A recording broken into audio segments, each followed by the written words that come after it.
Assalamualaikum warahmatullahi wabarakatuh.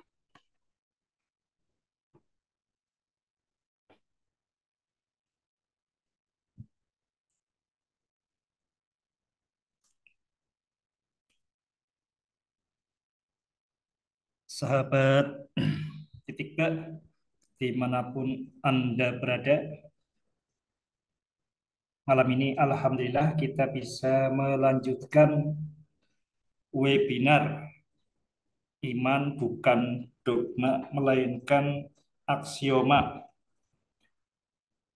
Ini bagian yang kedua, jadi sempat terjeda seharusnya pada Ahad malam Senin pekan kemarin, tapi karena satu dan lain hal tidak bisa dilaksanakan pada Ahad malam Senin pekan kemarin dan Alhamdulillah bisa kita adakan saat ini.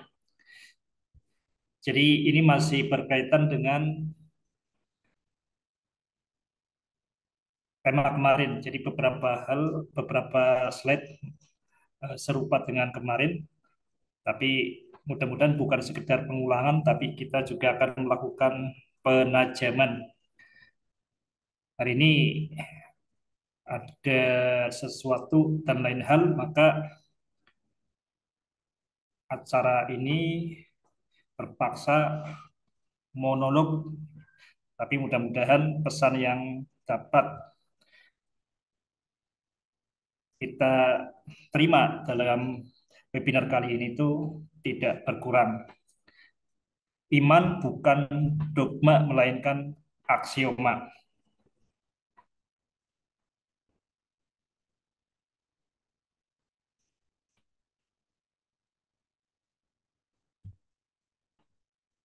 Oke, ini seperti yang kita bahas, jadi kita akan melihat latar belakang ada masalah apa sehingga tema ini diangkat. Ini pembagian yang sangat bagus. Ini saya ambil dari internet berkaitan dengan pembagian muslim. Ada muslim musiman, ada muslim mukminin, ada muslim musingin. Tapi semuanya adalah muslim. Kita tahu yang pertama muslim musiman. Ini yang muslim yang menjadikan Islam itu sebagai budaya. Jadi kalau musim puasa ikut puasa, jadi ikut takjil war. Mungkin tidak melakukan puasa tapi ikut takjil war, ikut acara buka bersama, dan ketika hari raya pun ikut hari raya. Jadi ini muslim musiman sesuai dengan musimnya. Ketika musim haji, naik haji, bahkan bisa berumroh berulang kali karena haji itu tidak bedanya sebagai wisata religius. Jadi selain wisata juga ini ada prestise gelar keagamaan, mendapat gelar haji. Bagi sebagian orang menganggap haji itu adalah gelar tertinggi bagi seorang muslim. Nah, ini muslim musiman. Nah, ketika musim puas, musim sholat, karena sholat itu setiap hari ini biasanya tidak sholat. Ini contoh muslim musiman. Ini yang menjadikan Islam itu just for fun.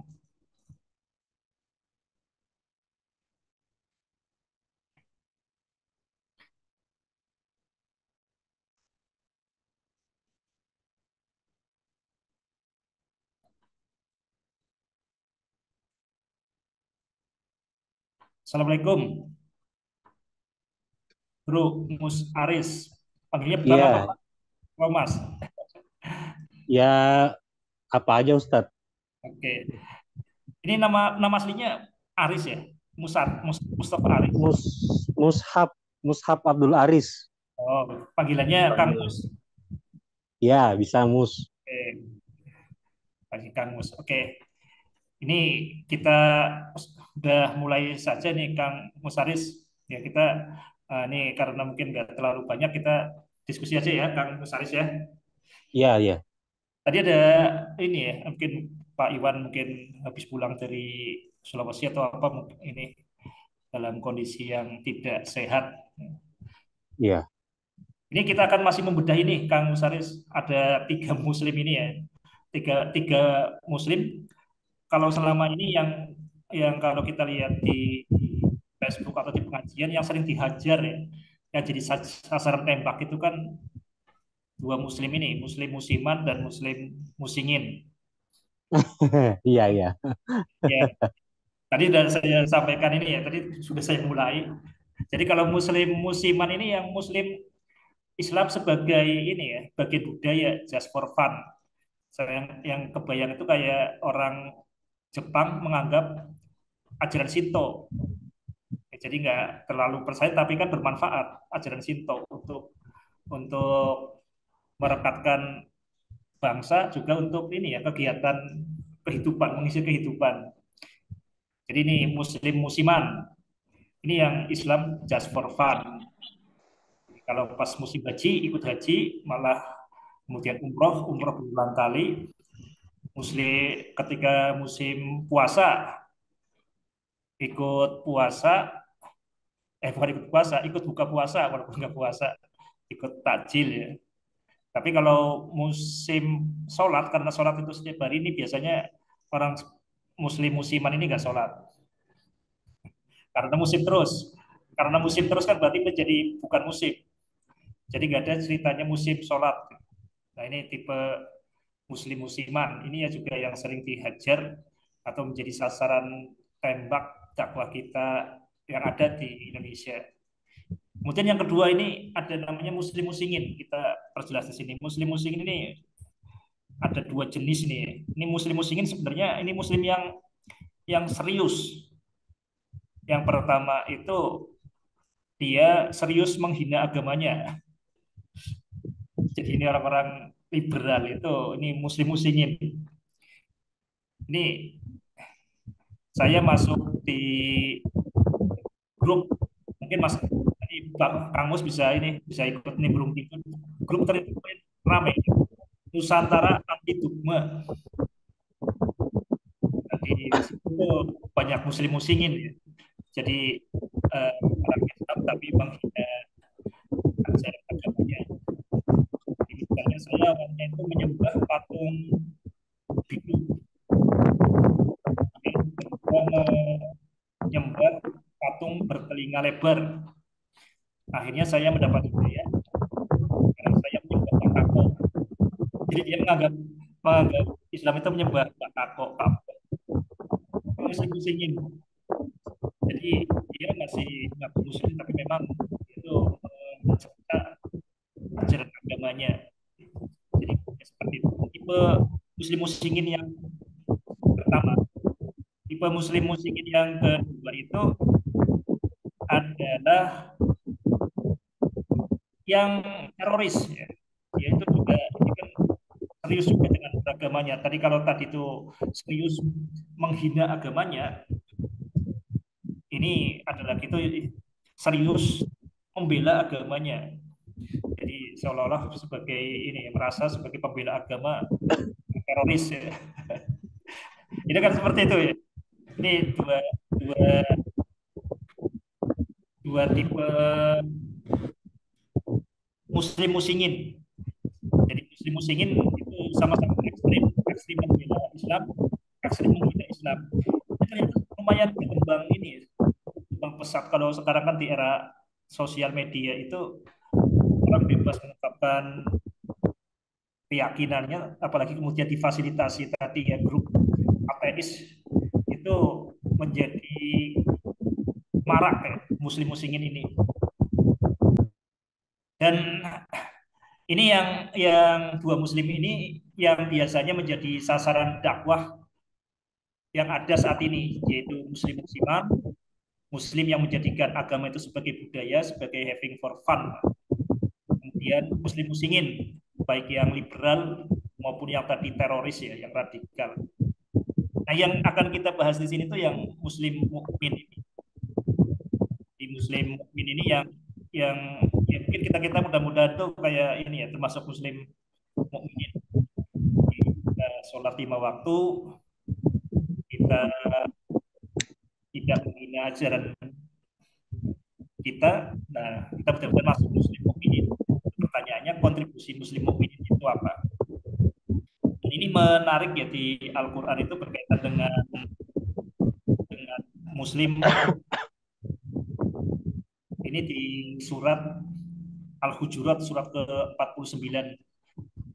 Ya, jadi ini kesempatan ini ya, jadi kesempatan hafal Al-Quran. Jadi di surat Al-Hujurat itu dijelaskan perbedaan antara Muslim dan mukmin yang sempat kita bahas pada pertemuan kemarin. Jadi ada seorang A'rab, orang Badui itu datang ke Nabi. Kami beriman. Qolatil A'rabu amanna. Orang-orang A'rab, orang Badui berkata kami beriman. Kata Nabi itu belum beriman, tapi walakin qulu aslamna, tapi katakanlah kami berislam. Walamma yadkhulul imanu fi qulubikum, karena keimanan belum ke dirinya. Nah, yang namanya mukmin sendiri itu apa? Yang namanya mukmin itu adalah innamal mu'minuna alladzina amanu billahi wa rasulihi tsumma lam yartabu wa jahadu bi anfusihim wa anfusihim fi sabilillah. Jadi yang namanya seorang mukmin itu definisi Al-Qur'an itu jelas. Itu yang sudah beriman kepada Allah dan Rasulnya, tsumma lam yartabu, dan dilanjutkan tidak ragu. Karena tidak ragu maka wajahadu bi amwalihim wa anfusihim, maka berjihad dengan harta dan jiwanya tidak bisa pilih di jalan Allah. Jadi ayat Al-Quran surat Al-Hujurat ayat 14 dan 15 itu ini sangat bagus untuk menyoroti fenomena jenis muslim ini. Jadi ada muslim mukminin yang sudah tadi kan sudah tidak ragu lagi, yang sudah berjihad, serta ada muslim yang masih KTP, muslim musiman, muslim muslimin. Nah, kita akan fokus di sini itu adalah berkaitan dengan muslim ini. Pertanyaan kita seperti ini.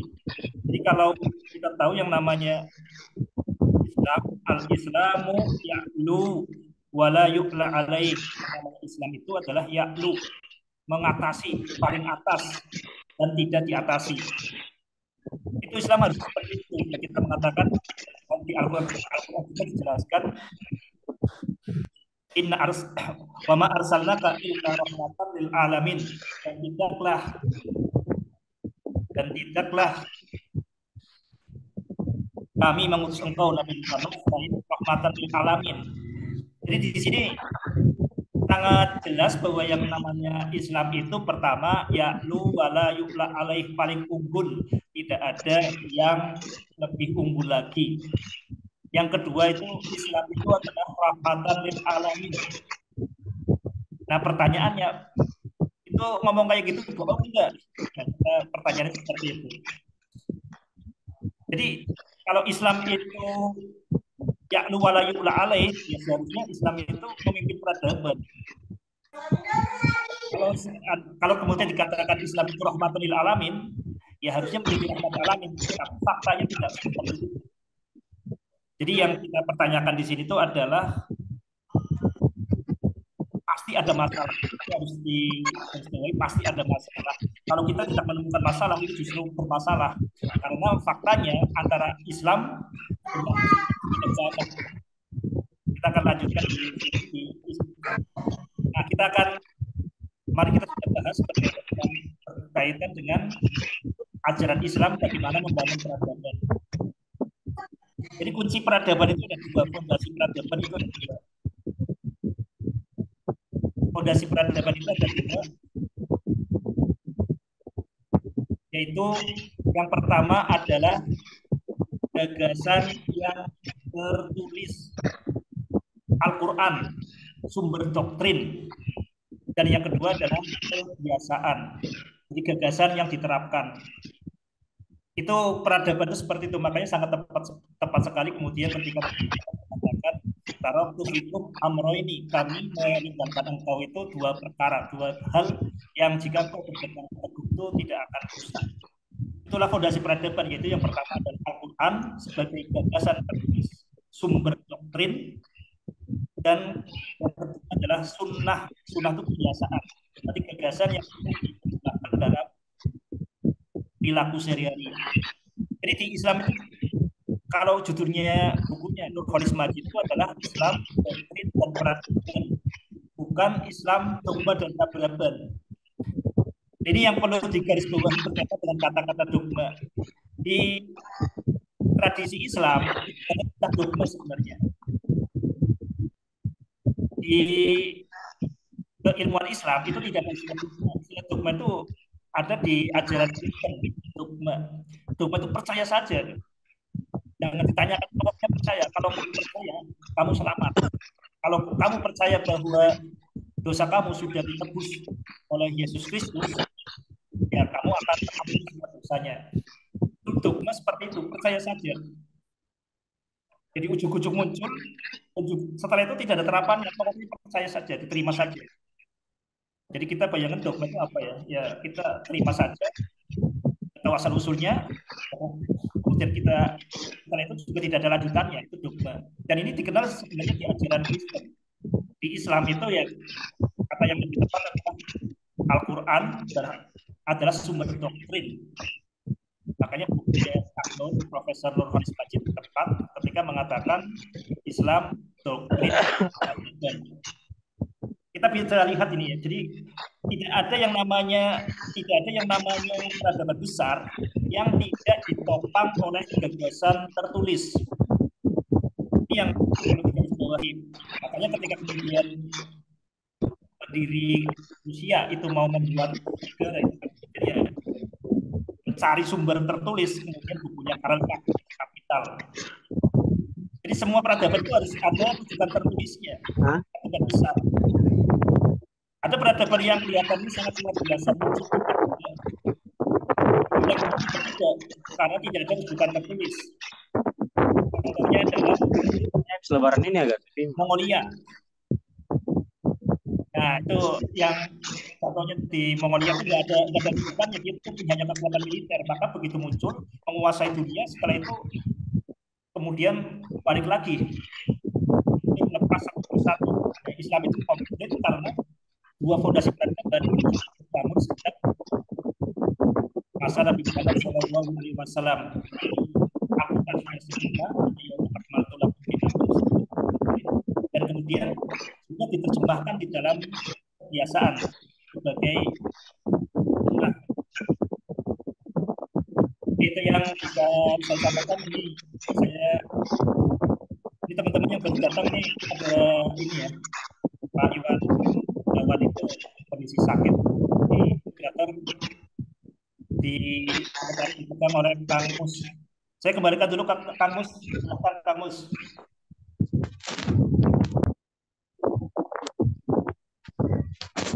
baik. Assalamualaikum warahmatullahi wabarakatuh. Waalaikumsalam warahmatullahi wabarakatuh. Alhamdulillah kita bisa kembali bertemu di Zoom meeting nih ya, di aplikasi Zoom. Kebetulan moderator yang asli ini lagi sakit atau kurang enak badan tadi, sehingga saya dimintai tadi sama Ustadz Toha untuk jadi moderator dadakan ini. Jadi mohon maaf sebelumnya atas kelebihan dan kekurangannya. Tadi Ustadz Toha sudah menjelaskan tentang 3 muslim ya, kemudian masuk tiga jenis muslim yang mukminin, musyimin, dan musiman ya. Jadi itu tadi sudah dijelaskan. Kemudian kita masuk pada pembahasan konsentrasinya pada muslim mukminin. Kemudian tadi sampai pada peradaban dogma dan antar dogma dan peradaban ya. Jadi mungkin langsung dilanjutkan dulu Ustadz tentang Oke. dogma dan peradaban. Sebenarnya kalau saya sendiri tertarik di bagian detail operasionalnya ini. Jadi yang tidak sabar gitu. Baik Ustadz, mungkin dilanjutkan pada teman-teman, bapak-bapak, ibu-ibu, rekan-rekan sekalian, selamat bergabung yang baru bergabung. Jadi mungkin pada Ustadz Toha kita silakan untuk dilanjutkan materinya kembali. Oke.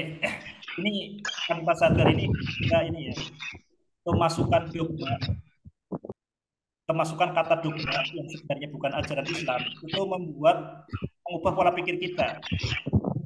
Jadi sekali lagi yang namanya dogma itu sebenarnya ajaran khas, istilah ini juga istilah dari ini ya teologi Kristen. Jadi ada sesuatu ajaran yang kita terima saja, yang tidak perlu dipikirkan tindak lanjutnya, itu yang disebut dogma. Trinitas itu dogma. Ya, kita nggak ya, ya mati kita percaya kalau kita percaya bahwa Tuhan itu meninggal dan meninggalnya dengan demi menebus dosa kita. Kalau kita percaya itu maka dosa kita tertebus. Itu dogma. Di Islam itu sebenarnya kata-kata dogma ini tidak pas. Tapi kalau kita buka kamus itu kalau kita lihat iman, yaitu padanan kata yang paling sering itu adalah dogma. Ini penting karena yang namanya kata itu Nggak ada ya. berpengaruh penting pada bagaimana kita berpikir. Jadi awalnya kita menggunakan bahasa, tapi lama-kelamaan bahasa itu yang kemudian menggunakan atau mencengkram pola pikir kita. Jadi ini perlu digarisbawahi bahwa kata-kata dogma ini tanpa sadar kita memasukkan dari kata asing, tapi kemudian mempengaruhi cara kita berakidah. Kita lanjutkan di sini. Kita kemarin sudah membahas juga berkaitan dengan tonggak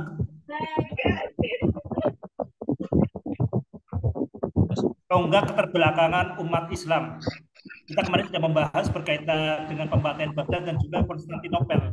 Cuma kita di sini akan ulang berkaitan dengan tonggak keterbelakangan umat itu pada penaklukan Konstantinopel.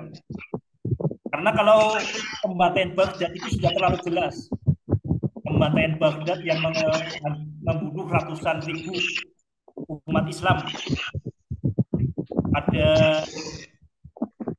tahun 1258 itu jelas menghancurkan umat Islam. Penghancuran secara fisik itu sangat jelas. Baik fisik itu berupa manusia maupun fisik berupa benda-benda berupa tubuh. Jadi tidak ada keraguan, sudah sangat jelas. Yang akan kita tekankan di sini, tonggak keterbelakangan umat yang sering dilupakan ini adalah penaklukan Konstantinopel. Karena selama ini kita mendengar kalau penaklukan Konstantinopel ini sebagai puncak kemenangan umat Islam, dibangga-banggakan, dirayakan. Kita bisa lihat ini bukunya ini Felix Yao, Ustadz Felix Yao itu berkaitan dengan Konstantinopel 1453. Jadi ini kebanggaan umat Islam, titik puncaknya. Cuma kalau kita sebagai orang eksak, orang matematika itu tahu yang namanya titik puncak itu setelahnya itu apa. Kalau titik puncak itu kan berarti tidak akan ada yang lebih tinggi lagi. Setelah titik puncak itu berarti turun. Makanya kalau orang eksak itu melihat titik puncak, oh berarti dia titik tertinggi. Karena titik tertinggi berarti dia akan turun. Kalau kita belajar di persamaan kuadrat, itu yang namanya titik puncak yang paling tinggi, itu turunannya adalah negatif. Turunan keduanya itu negatif ya. Kalau turunan pertamanya 0, turunan keduanya itu negatif. Jadi kalau di setiap titik puncak itu berarti awal dari kemunduran. Jadi penaklukan Konstantinopel kalau dilihat dari mulai cerita hadis Nabi Muhammad sampai kemudian terjadi penaklukan ini berarti memang naik, tapi setelah itu karena sudah mencapai titik puncak itulah justru kehancuran umat Islam. Ini kelihatannya kemenangan, tapi kita lihat setelah penaklukan Konstantinopel itu tidak ada lagi karya-karya besar umat Islam, karya-karya intelektual. Kita sepertinya itu menjadikan penaklukan Konstantinopel itu sebagai obsesi besar yang nguras energi pikiran kita. Pokoknya Konstantinopel itu takluk. Setelah itu sudah loyo. Ini yang kurang tersampaikan di dalam pendidikan kita. Itu kita selalu mengatakan penaklukan Konstantinopel itu sebagai simbol kemenangan umat Islam. Ya, simbol kemenangan militer dan politik saat itu. Tapi pertama kita harus ingat ini adalah puncak. Setelah puncak berarti turun. Dan yang kedua kita akan lihat faktanya. Ini setelah penaklukan Konstantinopel, inilah awal penjelajahan samudera, inilah awal penjajahan dunia, dan inilah awal cerita munculnya bangsa Indonesia. Karena penaklukan Konstantinopel itu berarti kan pusat perdagangan di Eropa itu yang tadinya dikuasai oleh Bizantium, Romawi Timur itu takluk oleh umat Islam. Akibatnya orang Eropa itu mencari jalan lain untuk mencari rempah-rempah di Indonesia. Gagal sampai Indonesia, kemudian ditemukan benua Amerika. Tapi titik mulanya penjajahan, titik mulanya penjelajahan itu adalah penaklukan Konstantinopel. Bapak Ibu yang kami hormati, kita tahu sering mendengar yang namanya zaman modern. Zaman modern itu apa? Yang menurut garis bawah kita itu sejarah kita saat ini itu ditulis oleh orang-orang kafir ya, orang-orang salibis. Kita sering mengatakan sejarah modern ini bisa dilihat di buku misalnya Sejarah Tuhan karya Karen Armstrong. Sejarah modern itu sering ditandai tonggak awalnya itu tahun 1492. Tahu nggak tahun 1492 itu apa?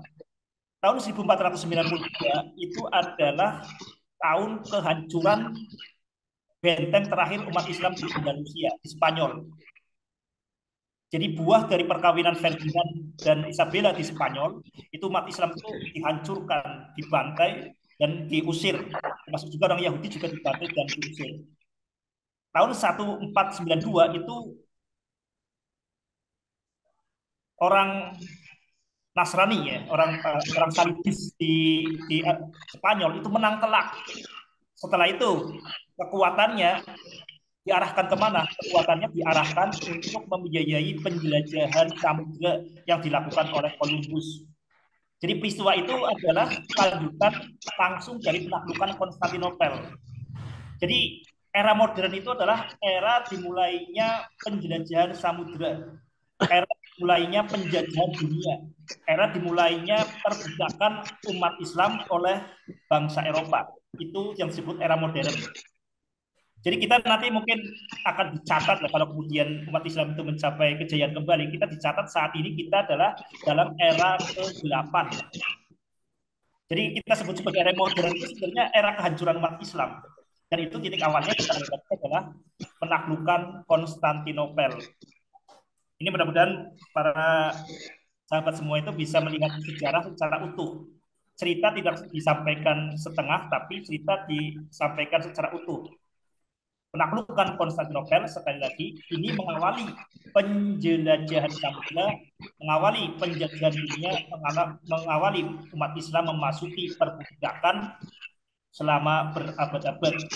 Ini mengawali pembantaian penduduk asli di Amerika, penduduk asli di Australia.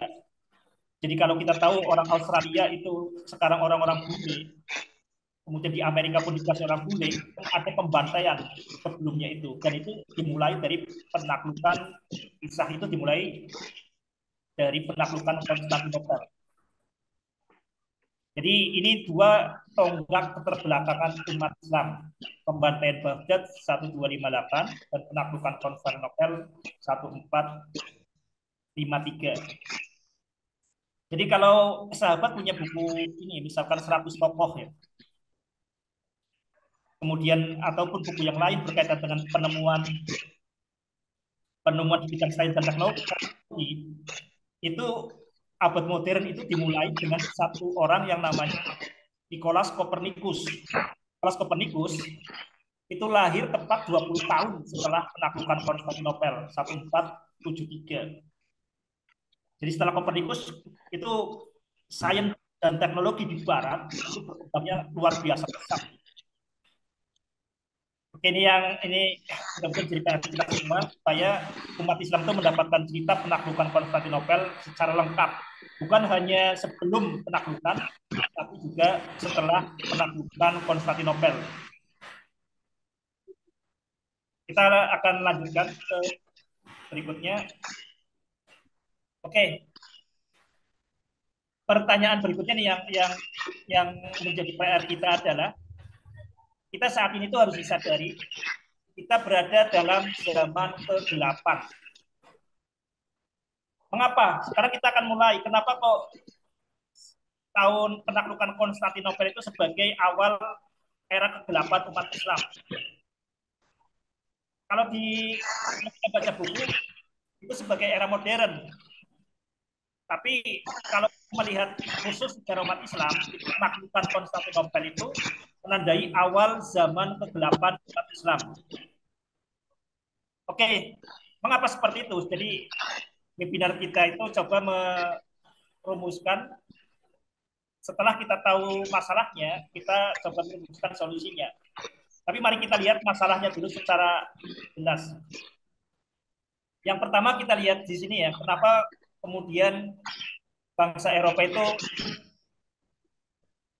memulai masa ke-8 umat Islam. Jadi masa ke-8 umat Islam yang sekarang kita ini alami itu dimulai dari kesungguhan umat Nasrani itu untuk menjelajah dan kemudian menjajah dunia. Ini hal yang paling mendasari. Ini kalau sesuatu itu bisa bertahan berabad-abad, penjajahan itu bisa bertahan berabad-abad, ini bukan urusan kaki saja, ini bukan urusan tangan saja, tapi ini pasti berurusan dengan yang lebih mendasar, berkaitan dengan pola pikir.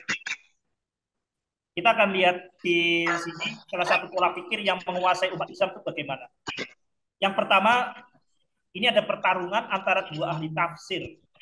Ahli tafsir Al-Quran, ayat Al-Quran, dan ahli tafsir ayat kauniyah, alam semesta. Bapak Ibu Saudara yang kami hormati, ini yang sering disampaikan itu kurang pas ya, kurang. Jadi ada ketidakjujuran kita ketika membaca sejarah, terutama ketika kita menemukan adanya tafsir bumi datar. Ini banyakkan para ulama sekarang ya, karena banyak agamawan itu membela diri karena waktu itu umat Islam itu belum sampai pengetahuannya tentang bentuk bumi. Maka wajar para tafsir itu kemudian mengatakan bumi itu datar berdasarkan ayat-ayat Al-Quran. Itu mudah-mudahan hanya sekitar kebodohan saja, bukan pembohongan. Faktanya tidak seperti itu. Pertama, umat Islam itu berkaitan dengan ilmu hay'ah, ilmu bentuk, ilmu astronomi, ilmu geografi, itu umat Islam itu sudah sangat maju. Yang terjadi adalah ahli tafsir Al-Quran itu menyangkal ahli tafsir alam semesta. Jadi para agamawan, para kiai menolak, membantah temuan para ilmuwan. Ini yang digarisbawahi, ini yang saya belum pernah mendengar penyampaian seperti itu. Kita ewuh-ewuh.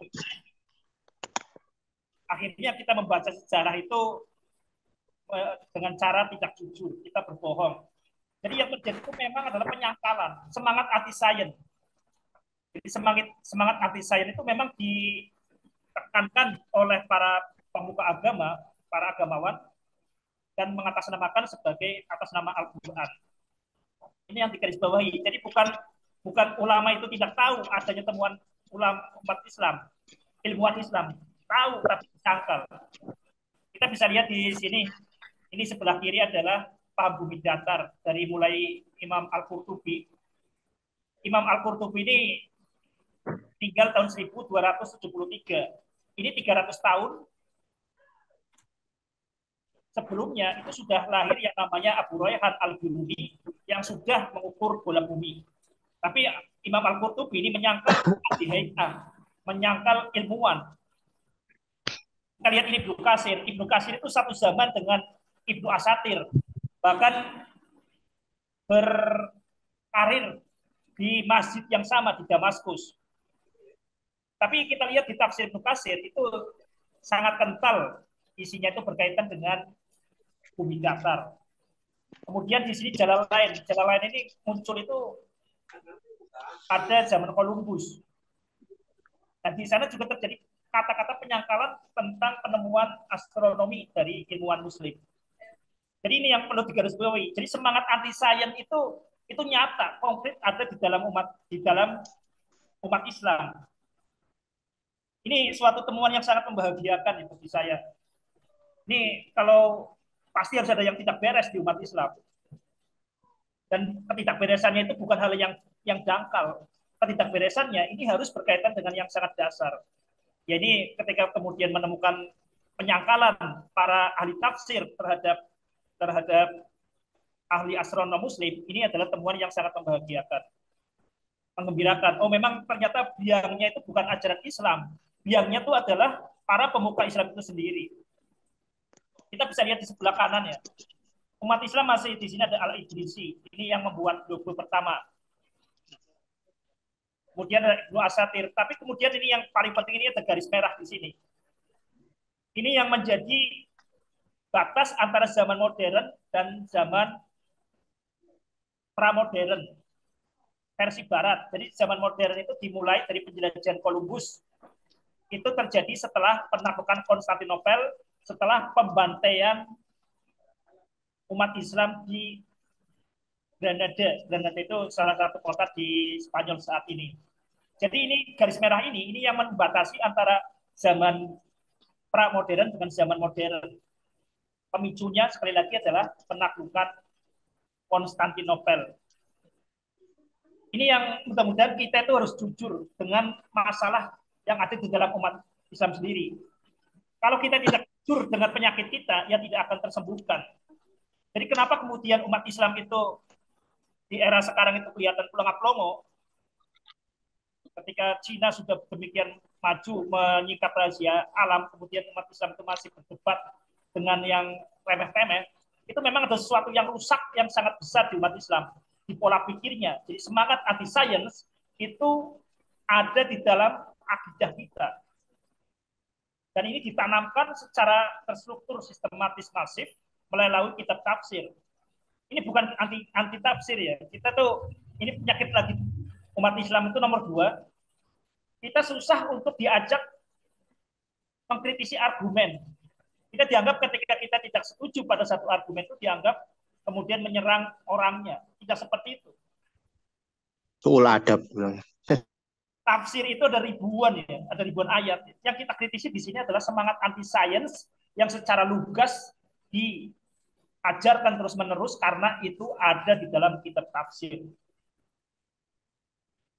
Ini para ilmuwan itu sepertinya biasa kalau dikritik dibantai, tapi begitu namanya agamawan, itu para kiai itu kita jadi sepertinya jadi ini kualat dan sebagainya. Bapak Ibu yang kami hormati, ini yang menarik kalau kita lihat di kitab Al-Quran sendiri, ini berkaitan dengan yang namanya ulama itu apa ya. Ini ada satu ayat yang agak aneh ya. Ini sejak kecil saya bingung. Ini kok ayat dipotong hanya seperti ini. Innama yakhsyallaha min ibadihil ulama. Sesungguhnya yang takut pada Allah hanyalah ulama. Ini diulang-ulang terus. Tapi saya nggak pernah ketika dulu itu menerima surat ayat itu tuh secara komplit. Satu ayat komplit. Innama yakhsyallaha min ibadihil ulama. Ini yang seringkali digunakan para ulama dalam kata agamawan itu untuk melegitimasi kelompoknya. Coba kita lihat di Al-Quran lebih komplit. Ini kan di surat Al-Fatir. Al-Fatir ya. Alam taro anna wa anzala minas sama'i ma'an akhrajna bihi samaratin mukhtalifan alwanuha wa minal jibali judatun bidwahum mukhtalifun alwanuha wa gharabi busud wa minan nasi wad dawabi wal an'ami mukhtalifun alwanuhu kadzalik innama yakhsyallaha min ibadihil ulama. Jadi kalau kita lihat di ayat itu semuanya bercerita tentang fenomena alam. Dan penceritaan fenomena alam itu berkaitan dengan pembedaan secara teliti. Bukan hanya secara teliti, secara maknanya juga, tapi secara bahasa ini juga menarik. Mukhtalifan alwanuha, mukhtalifun alwanuha, mukhtalifun alwanuhu. Itu di dalam satu ayat, itu pentingnya kita itu melakukan pembedaan. Itulah yang dilakukan secara proses ilmiah itu seperti itu. Distinguo ergo cogito, membedakan maka berpikir. Dan semuanya itu berkaitan dengan fenomena alam. Baru kemudian ditutup innama yakhsyallaha min ibadihi ulama. Maka yang takut kepada Allah adalah para ulama. Kalau kita lihat secara eksplisit di sini, yang namanya ulama tadi adalah ulama yang tahu perbedaan fenomena alam. Kita bisa mengatakan adalah di Al-Quran ini merujuk pada ilmuwan alam. Jadi kalau para agamawan yang tidak tahu ilmuwan alam itu harusnya mencari dalil yang lain, bukan dalil ini. Kita bisa lihat juga di surat yang lain ya, berkaitan dengan pentingnya kita mengamati alam. Inna fi khalqis samawati wal ardi wa ikhtilafil laili la ayatin liulil albab alladzina yadhkuruna Allaha qiyaman wa qu'udan wa 'ala junubihim wa yatafakkaruna fi khalqis samawati wal ardi rabbana ma khalaqta hadza batila subhanaka faqina adzabannar. Ini pun sangat jelas yang namanya ulul albab itu punya aktivitas dua, berzikir dan berpikir. Berpikir tentang fenomena alam. Ini kalau kita merujuk di sini, ini ya adalah dalil bahwa yang namanya ulul albab itu adalah dasarnya ya syarat minimalnya itu memahami tafakur pada fenomena alam. Jadi ini merujuk yang namanya ulama adalah ilmuwan alam. Ilmuwan alam yang melakukan pengamatan dengan alam dengan zikir. Ilmuwan alam yang mengamati ilmu fenomena alam dengan khosyah, dengan rasa takut kepada Allah. Jadi para agamawan, ya, para kiai, para ustadz yang tidak peduli dengan fenomena alam, itu jangan berdalil di ayat ini, cari dalil yang lain. Ini yang fenomena menarik itu kenapa kemudian ini ya temuan ilmu alam itu ditendang dari tafsir. Tafsir Al-Qurtubi yang seharusnya ini kan berarti 2 abad, 3 abad setelah Al-Biruni, kenapa kok tidak sampai memasukkan temuan Al-Biruni? Mungkin orang mengatakan, oh Imam Al-Qurtubi tidak mengetahui temuan Al-Biruni. Situasinya tidak seperti itu. Jejak di tafsir, jejak tulisannya itu sangat lugas. Adanya penyangkalan terhadap temuan alam, temuan ilmuwan alam. Ini sesuatu temuan yang sangat membahagiakan saya ya. Jadi rasanya plong. Memang ada masalah besar di umat Islam.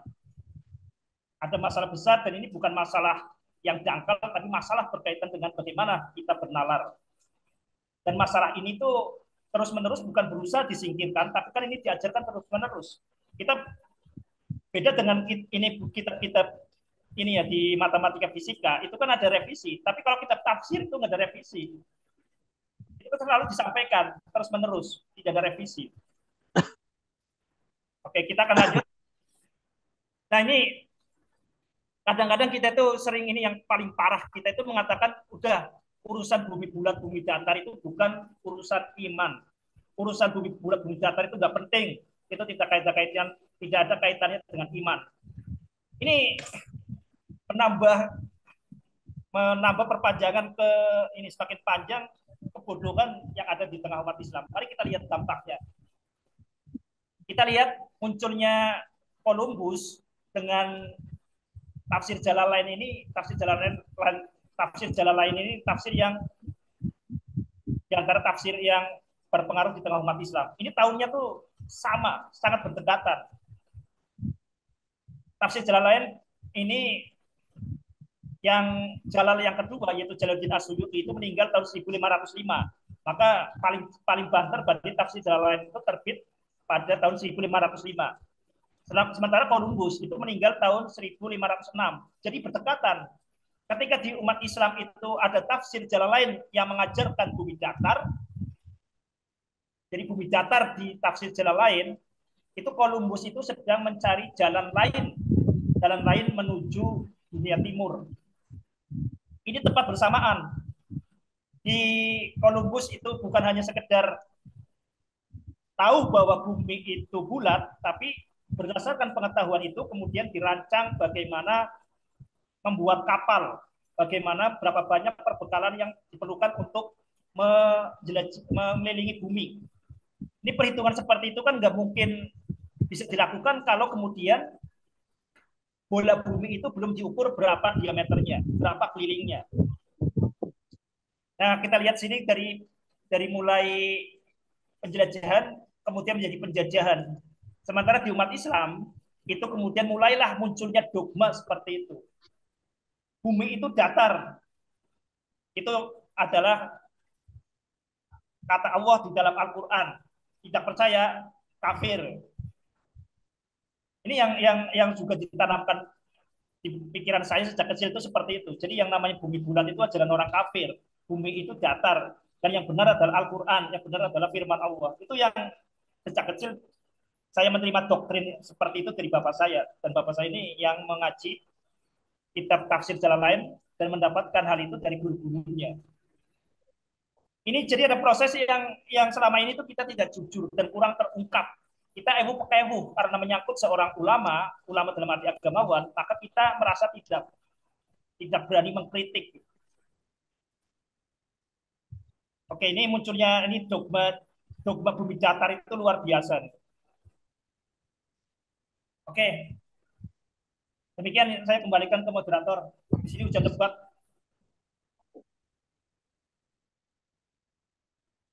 Mudah-mudahan suaranya terdengar ya. Jelas nggak, Kang Mus? Baik, kalau dari saya jelas, cuman kan Ustadz yang hostnya itu tadi ada apa?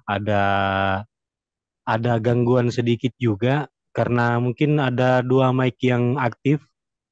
Jadi mungkin Ustadz bisa apa?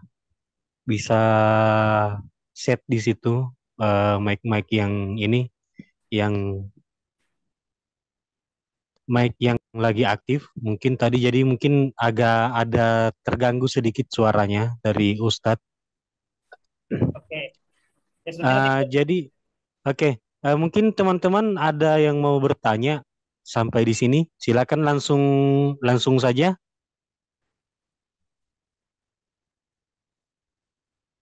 Rekan-rekan yang lain, Bapak Ibu, kalau ada yang mau bertanya sebelum dilanjutkan lagi.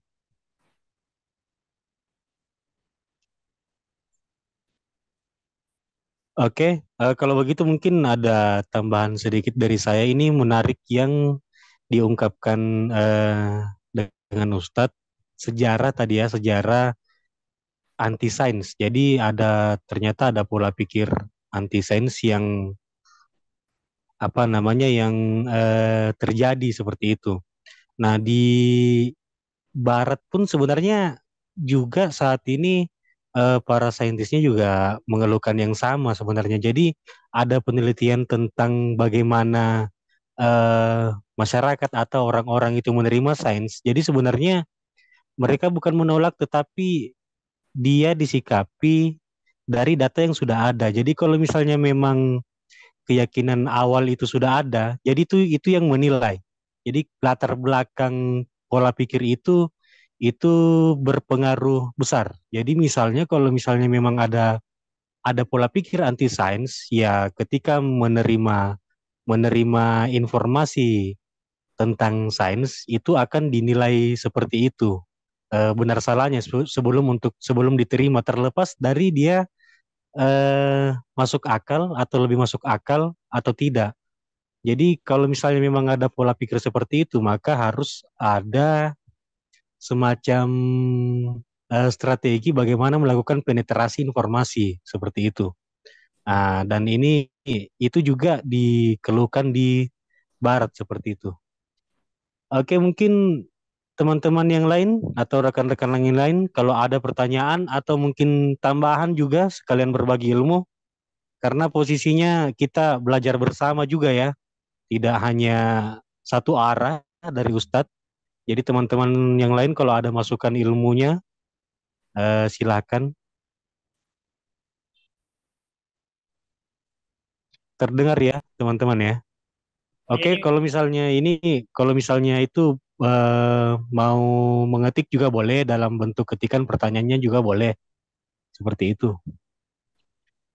Kebetulan kalau HP saya kebetulan kamera depannya memang lagi rusak Ustadz. Jadi jadi mungkin apa, kalaupun diaktifkan tidak nampak di situ. Baik, kalau misalnya memang tidak ada pertanyaan, mungkin langsung dilanjutkan saja, Ustadz Toha. Saya kembalikan ke Ustadz. Ya, ini dari Bro Ipung. Ini suaranya kok gak jernih, ada deburan ombak. Ini bukan deburan ombak, ini hujan besar di sini. Jadi suaranya kalau nggak jernih, ini ada suara hujan ya. Ini kebetulan saya di garasi, jadi suaranya sangat terdengar. Suara hujan. Mudah-mudahan masih ketangkap ya, Kang Mus dan teman-teman suaranya. Kalau dari di saya aman, Ustadz. Kirni, aman. Kamu Saris di mana? Di saya aman. Di daerah mana? Kalau saya di Palu, Oh, di Palu, Sulawesi aman. Oke, berarti yang lain mudah-mudahan aman juga. di Palu di Sulawesi. Oke. Oke. Oke, kita tadi yang sekarang mudah-mudahan kita akan berjelas lagi. Berarti karena Islam itu adalah gagasan yang paling unggul, ya'lu wa la yu'la alaih. Islam itu adalah rahmatan lil alamin. Berarti Islam itu harus memimpin peradaban dengan rahmat. Tidak ada gagasan yang lebih baik dari itu. Harusnya seperti itu, tapi kok faktanya tidak seperti itu. Berarti ada sesuatu yang menghalang-halangi. Kalau kita melihat umat Islam kok tidak seperti pernyataan tadi, bukan rahmatul alamin, bukan gagasan yang terbaik. Harus ada yang menghalangi. Kalau tidak ada yang menghalangi, ya itu ada masalah yang orang bisa lari dari Islam. Berarti memang Islamnya sendiri yang mengajarkan kebodohan, Islamnya sendiri itu yang memang mengajarkan keterbelakangan. Jadi ada mahjubun. Nah, yang menjadikan mahjub sehingga Islam itu tidak menjadi ya'lu alai, tidak tampak sebagai ya'lu alai, tidak tampak sebagai rahmatan lil alamin. Mahjub yang akan kita coba angkat adalah dogma. Karena ini peristiwa ini sudah berjalan berabad-abad, berarti berkaitan dengan sesuatu yang sangat kokoh di dalam pikiran, maka saya mendalilkan mahjubun yang menjadi penghalang sehingga Islam itu tidak sebagaimana seharusnya itu adalah yang disebut sebagai dogma. Kita akan perjelas dogma apa yang menyebabkan Islam itu seperti itu. Sahabat titik Pak dan teman-teman PA online yang kami hormati, di sini ada yang sangat menarik. Ini kalau kemarin Bung Sandi itu me, memunculkan tanggapan layar dari Ustadz Nuruddin berkaitan bahwa Islam itu bukan dogma. Islam itu bukan dogma. Itu yang disampaikan oleh Ustadz Nuruddin. Dan saya yakin teman-teman juga sepakat Islam itu bukan dogma. Dan yang seringkali yang ketika saya tangkap dari penjelasan teman-teman yang kemudian ditampilkan di media sosial, itu Islam itu bukan dogma, tapi teorema. Jadi yang disampaikan Ustadz Nuruddin itu misalkan bahwa adanya Tuhan itu bukan dogma, tapi ini terbukti benar. Jadi mungkin Ustadz Nuruddin dan teman-teman itu tidak menyadari istilah teorema, tapi yang dilakukan tadi dengan membuktikan keberadaan Tuhan sebagai benar, itu berarti menjadikan pengetahuan Tuhan itu sebagai pengetahuan level kedua, sehingga perlu dibuktikan kebenarannya. Ini ada tulisan dari Gus Awa, Dr. Abdul Wahab Ahmad di NU Online Jateng. Ini supaya jelas apa yang dimaksud sebagai iman sebagai teorema. Ini yang tersebar di tengah masyarakat kita itu seperti ini. Jadi iman sebagai teorema. Iman bukan dogma. Iman itu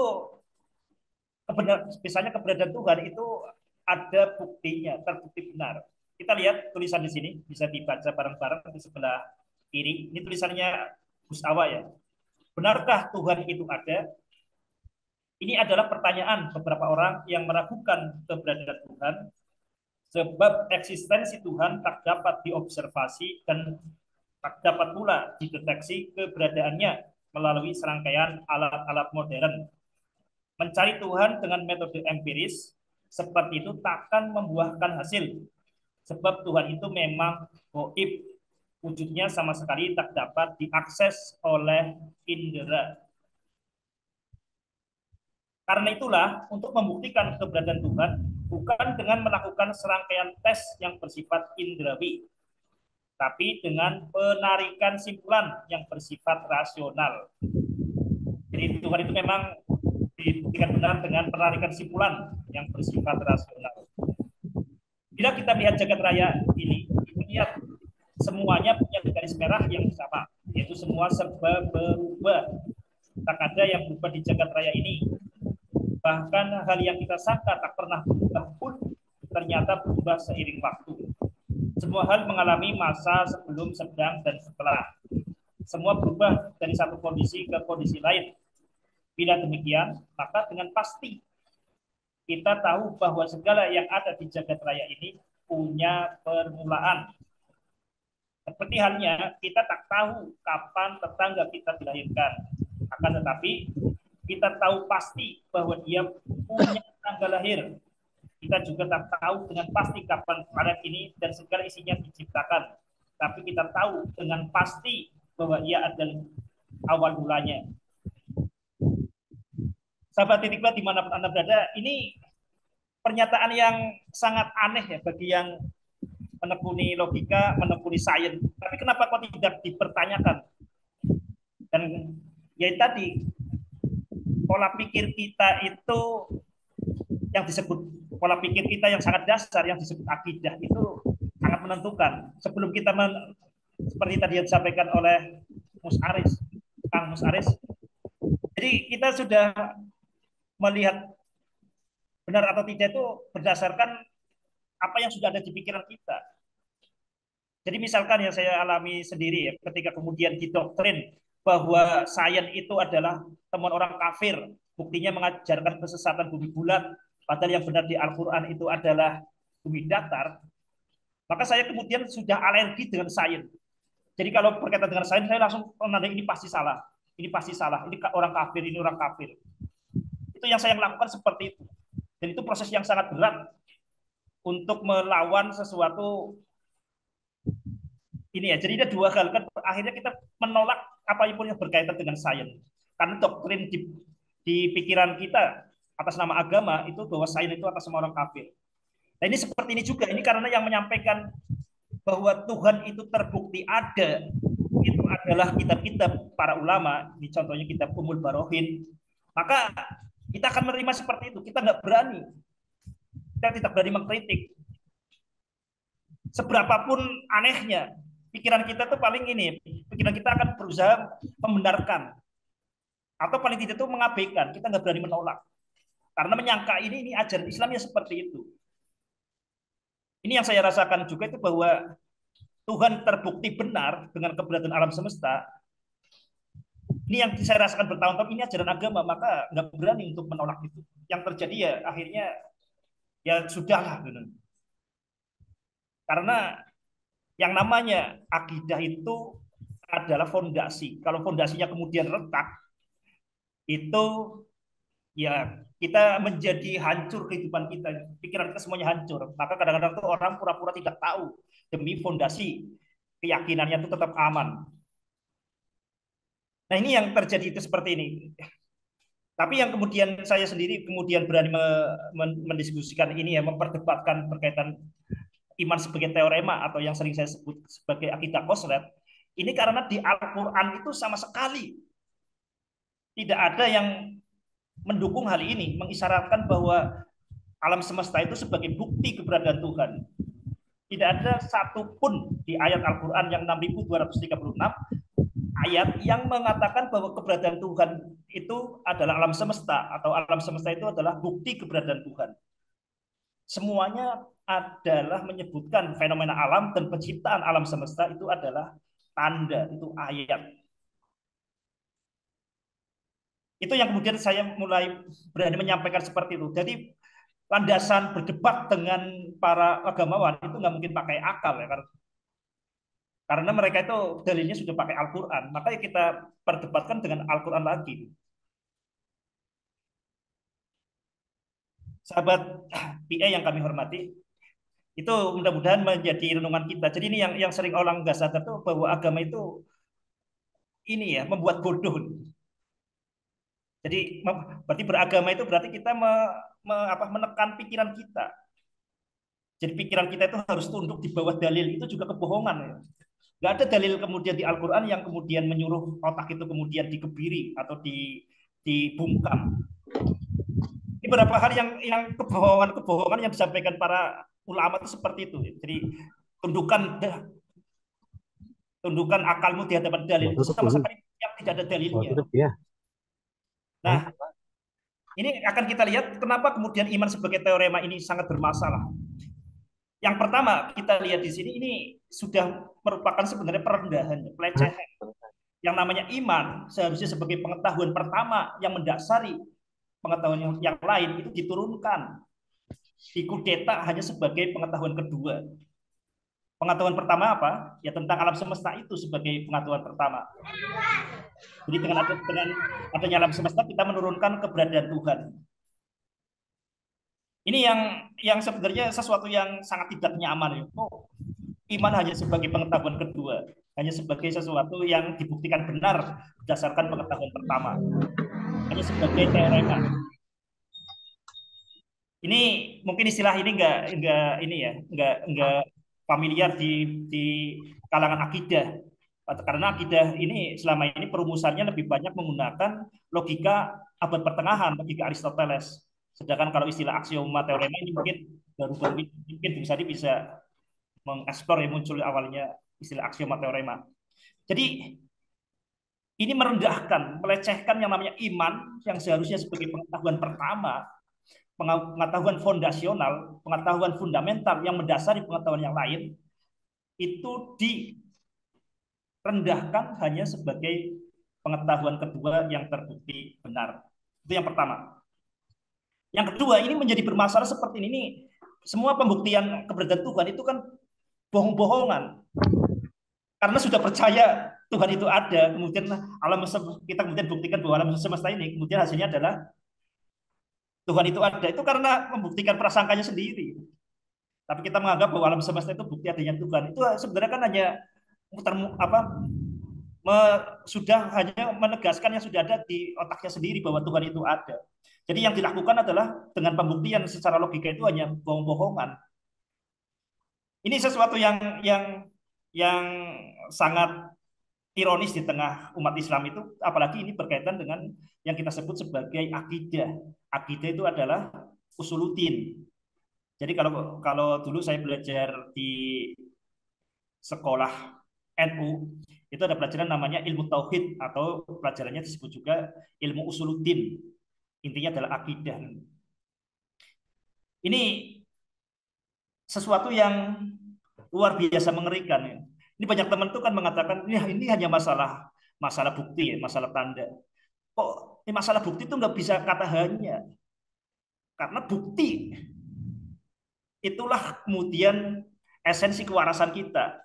Kita menata pengetahuan kita itu dengan bukti-bukti. Jadi kita mulai dari pengetahuan pertama. Pengetahuan pertama itu tidak bisa diterima, tidak usah dibuktikan, kita terima saja.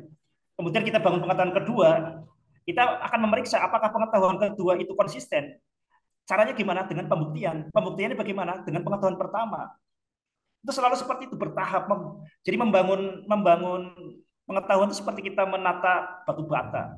Ada yang fondasi yang kita terima begitu saja sebagai aksioma atau sebagai definisi. Kemudian kita bangun pengetahuan di atas. Untuk memastikan pengetahuan di atas itu nggak miring, itu kita melakukan pembuktian. Itu seperti itu. Nah, ini yang sempat membuat saya itu nyerempet-nyerempet hampir jadi orang agnostik ya, atau keluar dari Islam itu kata-kata seperti ini. Alam semesta adalah bukti keberadaan Tuhan. Ya mungkin saya terlalu serius atau kemudian karena saya tuh mengalami dua dunia di rumah bolak-balik seperti itu, alam semesta itu bukti adanya Tuhan. Kemudian sementara ketika mencermati matematika fisika, itu cara bernalar nggak seperti itu. Oke, itu yang kita perlu diangkat ya. Kita perlu jujur dengan apa yang ada di dalam benak umat Islam mukminin. Nah, mari kita akan perjelas kenapa bahayanya iman sebagai teorema itu bagaimana. Tadi kita sudah sampaikan bahwa iman sebagai teorema itu merendahkan keimanan itu sendiri. Yang kedua, karena ketika kemudian kita membuktikan keberadaan Tuhan, itu proses pembuktian bohong-bohongan. Jadi nggak ada yang kemudian terbukti Tuhan itu ada. Nah, itu nggak ada secara definitif ya. Itu bohong-bohongan saja. Nah, ini kita lihat di sini. Jadi kalau kemudian kita menjadikan kita pertama, kalau Tuhan sebagai teorema, keberadaan Tuhan sebagai teorema, buktinya apa? Buktinya adalah tentang alam semesta, entah tentang adanya alam semesta maupun tentang kebaruan alam semesta, bahwa alam semesta itu baru. Ini yang mendasari sebagai aksioma, kemudian kita membangun pengetahuan yang kedua, Tuhan itu ada. Jadi pengetahuan yang pertama adalah alam semesta itu ada. Kemudian dari pengetahuan pertama itu kemudian membangun Tuhan itu ada.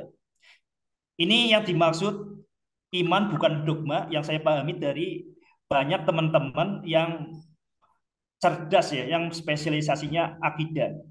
Ini perlu dicatat ya, para ulama yang menekuni akidah, ini biasanya ulama-ulama pinilih, ulama-ulama yang level yang cerdas-cerdas, karena mereka itu biasanya juga menguasai ilmu mantik. Ilmu mantik itu disebut itu sebagai ilmu yang paling susah. Saya sering dikatakan bapak saya, ilmu mantik itu apa? Bapak saya, ilmu mantik ya pokoknya yang paling susah gitu.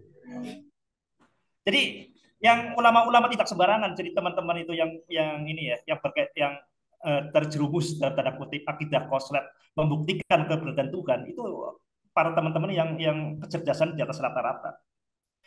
Ustaz Muhammad Nuruddin, Abdul Wahab Ahmad, Ustaz Naura Burhanuddin, dan termasuk juga yang saya kaget ini kan ketika seorang Profesor Fahmi Amhar itu pun berpendapat serupa, alam semesta itu bukti keberadaan Tuhan. Jadi itulah betapa dahsyatnya yang namanya akidah ya. Karena akidah itu kemudian sebagai pasti benar, maka yang kita terima di tempat lain itu dianggap kita pertanyakan lebih dulu. Kita nggak pernah mempertanyakan akidah. Ini yang perlu kita tekankan ya. Kita jadi menjadi Islam itu yang paling penting bagi generasi muda Islam itu adalah seperti Nabi Ibrahim yang dengan kapak 112 itu ini ya, surat Al-Ikhlas. Kapak qul huwallahu ahad Allahus somad lam yalid walam yulad walam yakul lahu kufuwan ahad, itu berani seorang diri itu membantai Tuhan yang di langit maupun di bumi. Yang di langit itu yang tidak bisa digapai dengan tangan, ya dengan nalarnya. Yang di bumi yang berupa patung itu bisa dihancurkan dengan tangannya. Jadi kita ajarkan anak muda, anak didik kita, itu penting sekali bahwa akidah itu adalah sumber kewarasan. Nggak mungkin orang belajar agama itu tidak tambah cerdas. Ini yang sering kali kita agak salah kaprah, itu menganggap agama itu hanya sebagai orang jadi orang baik. Orang baik itu kalau orang baik tanpa dasar, itu ya akan rapuh. Jadi yang penting itu agama itu mendidik kewarasan. Fondasinya kokoh. Fa'lam annahu la ilaha illallah. Jadi kita ilmui ketika kita mengatakan la ilaha illallah. Ini yang terjadi, seperti ini yang terjadi di teman-teman kita ya. Ini menjadikan Tuhan, keberadaan Tuhan itu sebagai teorema. Ini sudah saya sampaikan hampir 5 tahun ya, berulang-ulang tentang akidah koslet ini. Tapi kok kenapa nggak polemiknya nggak rame? Ya karena ini kesesatan seperti ini tuh kesesatan massal. Mungkin itu jalan menuju surga. Ini kalau di dalam titik itu kita bukan masalah ini jalan masuk surga. Ya mungkin itu jalan masuk surga. Tapi yang jelas kekacauan nalar seperti itu ya menyebabkan otak kita itu tidak bekerja secara maksimal. Nah ini bahaya yang lain. Kenapa menjadikan keberadaan Tuhan yaitu iman tertinggi sebagai teorema ini menjadi fondasi sains tidak pernah dibangun dengan baik. Kita tahu kalau mulainya salah satu munculnya sains modern ini sebenarnya lanjutan juga dari sains Islam. Itu karena kita membacanya kan buku dari Barat ya. Itu kan ada sosok yang namanya René Descartes. René Descartes itu dianggap sebagai filsuf yang paling berpengaruh di zaman modern yang menjadi dasar perumusan sains di Barat.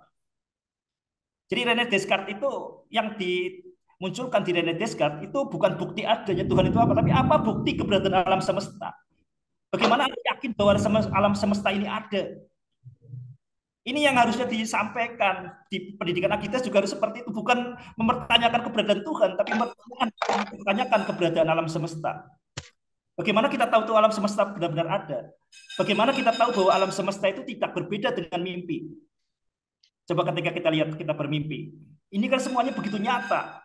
Kita dikejar-kejar anjing, kemudian kita ngejar-ngejar nasi goreng. Itu kelihatan nyata.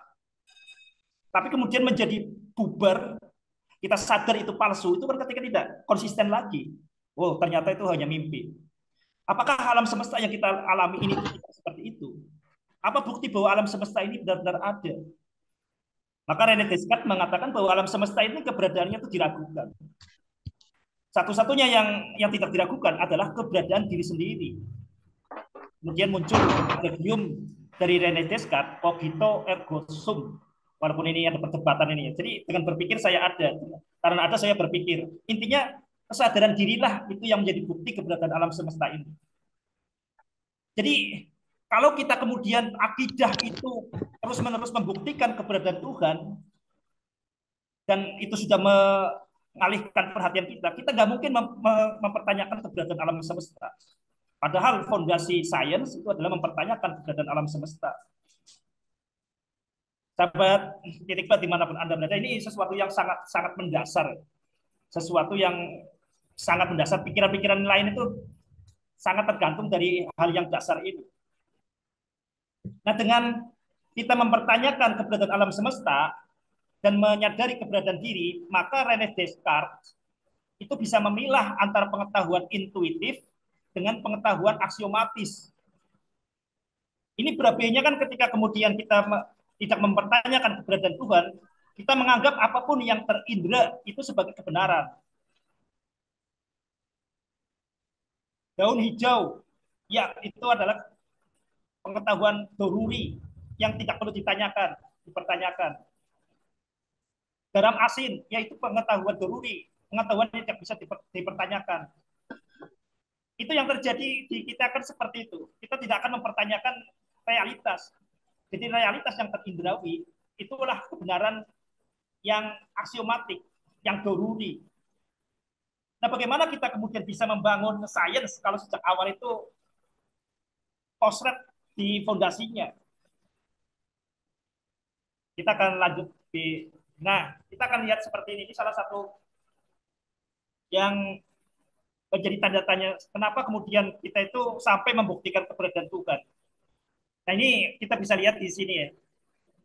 Ini ada pengaruh dari Aristoteles. Kita lihat kalau tingkat realitas paling tinggi dalam teori filsafat Plato adalah sesuatu yang kita pikirkan dengan akal kita.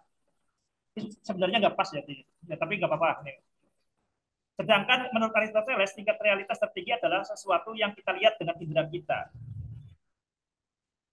Jadi ini yang terjadi di kita. Kita kan ketika menerima logika Aristoteles itu bukan hanya menerima logika Aristoteles, tapi juga menerima pengetahuan Aristoteles.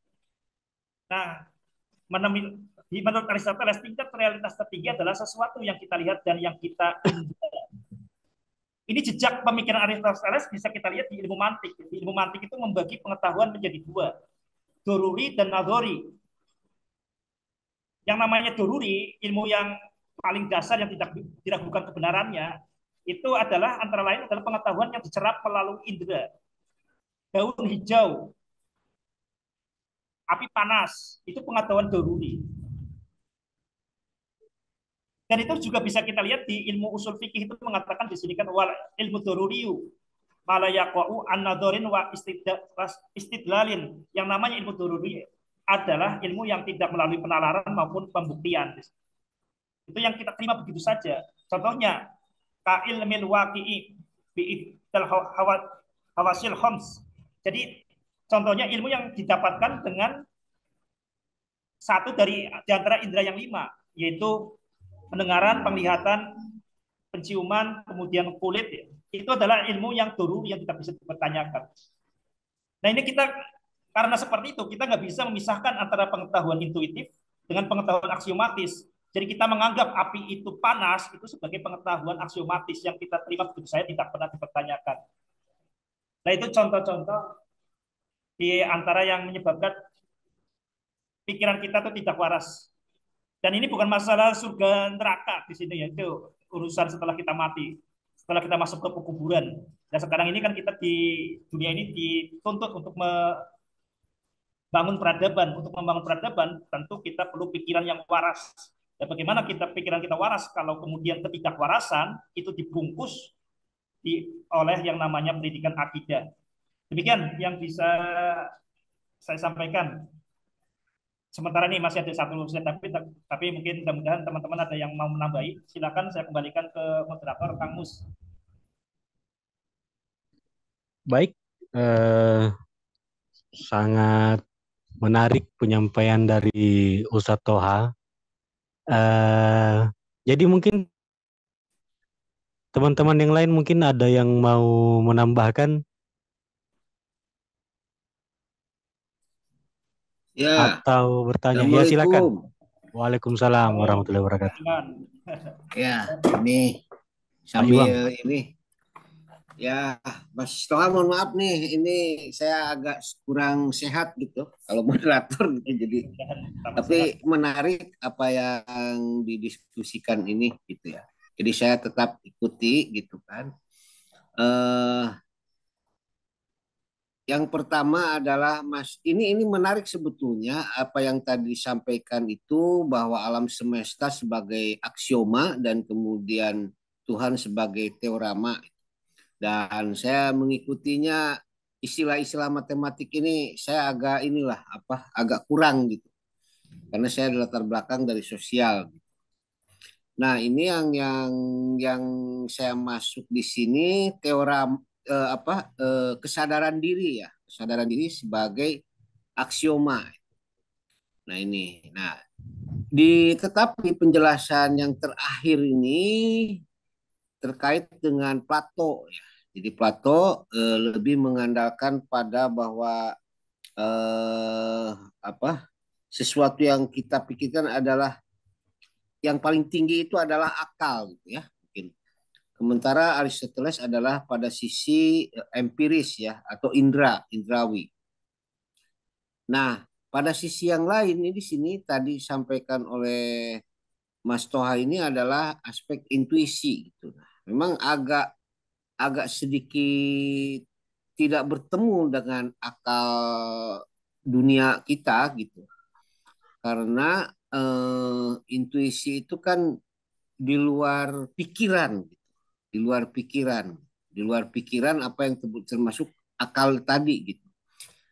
Setiap akal kan akan melahirkan banyak perbedaan, gitu. Akan melahirkan perbedaan. Jadi artinya akal yang dirumuskan itu bukan aksioma. Gitu.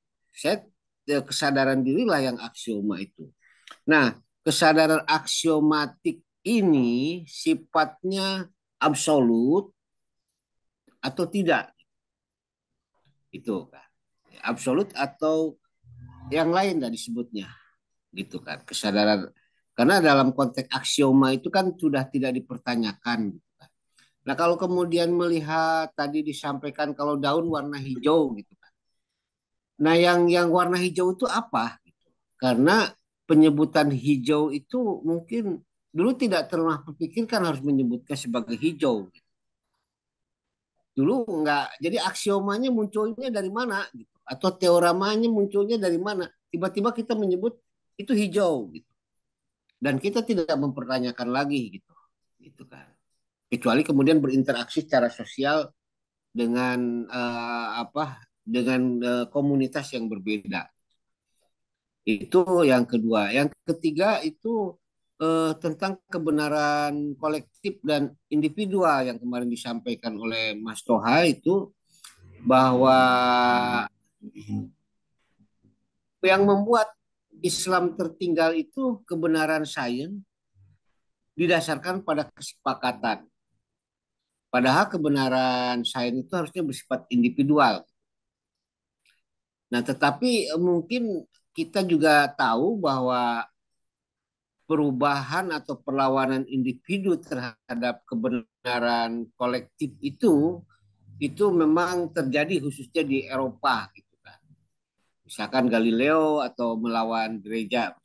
Tetapi juga atau kemudian saat ini muncul pemikiran-pemikiran baru atau misalkan dari Newton ke Einstein misalkan. ada perubahan-perubahan, tetapi itu apakah dimaksudkan sebagai satu kebenaran yang memperluas atau kebenaran yang saling berhadap-hadapan.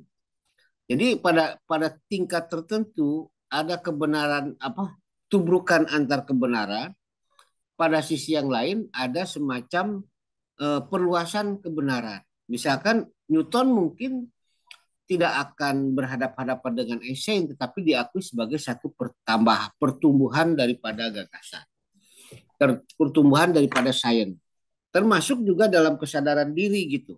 Kesadaran diri mungkin saat ini kita melihat bahwa dunia ini, peradaban ini yang aktual oleh kita saat ini dengan dunianya gitu kan, itu ternyata memang ditopang oleh satu rasionalitas gitu. oleh rasionalitas termasuk di dalam itu mungkin saya menyebut matematika adalah salah satu tingkat rasionalitas yang paling tinggi gitu kan.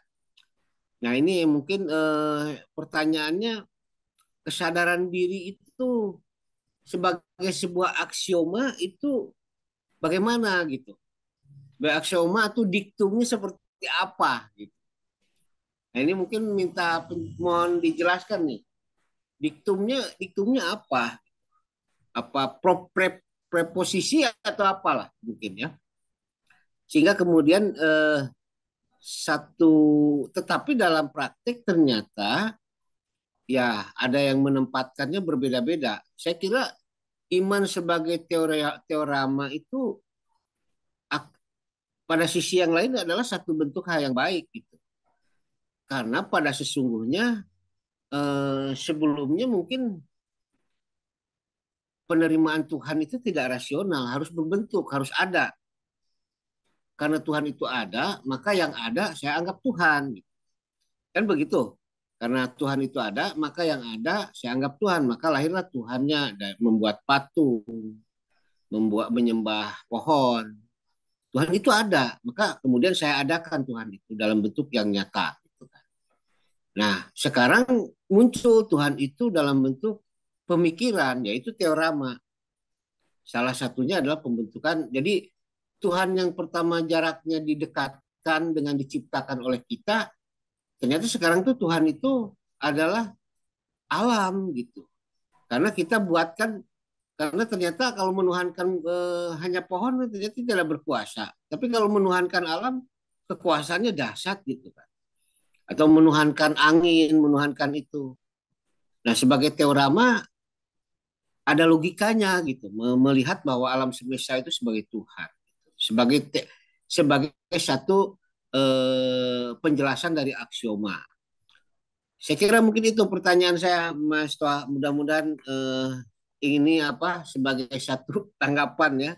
Tapi yang jelas bahwa ini perlu kita pahami, terutama mungkin dari sisi yang memang kita harus kompleks ya, harus kompleks antara agama dan sains harus dipadukan.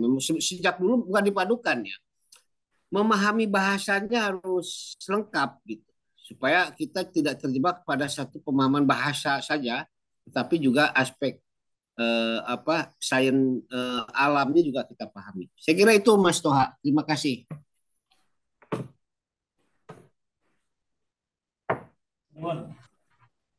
Baik, mungkin langsung dijawab dulu pertanyaannya Pak Toha karena ini juga menarik sekali bahwa wajar gitu kalau misalnya kita berpikir tentang hal yang fundamental kan sehingga kemudian kita meragukan Tuhan itu. Kemudian tentang kesadaran diri tadi seperti itu. Mungkin begitu langsung dijawab mungkin Ustadz. Oke, Mas Ruwun, ini yang panjang lebar, tapi mudah-mudahan saya tidak terlalu gagal menangkap inti dari pertanyaan Pak Iwan ya, apa pernyataan Pak Iwan.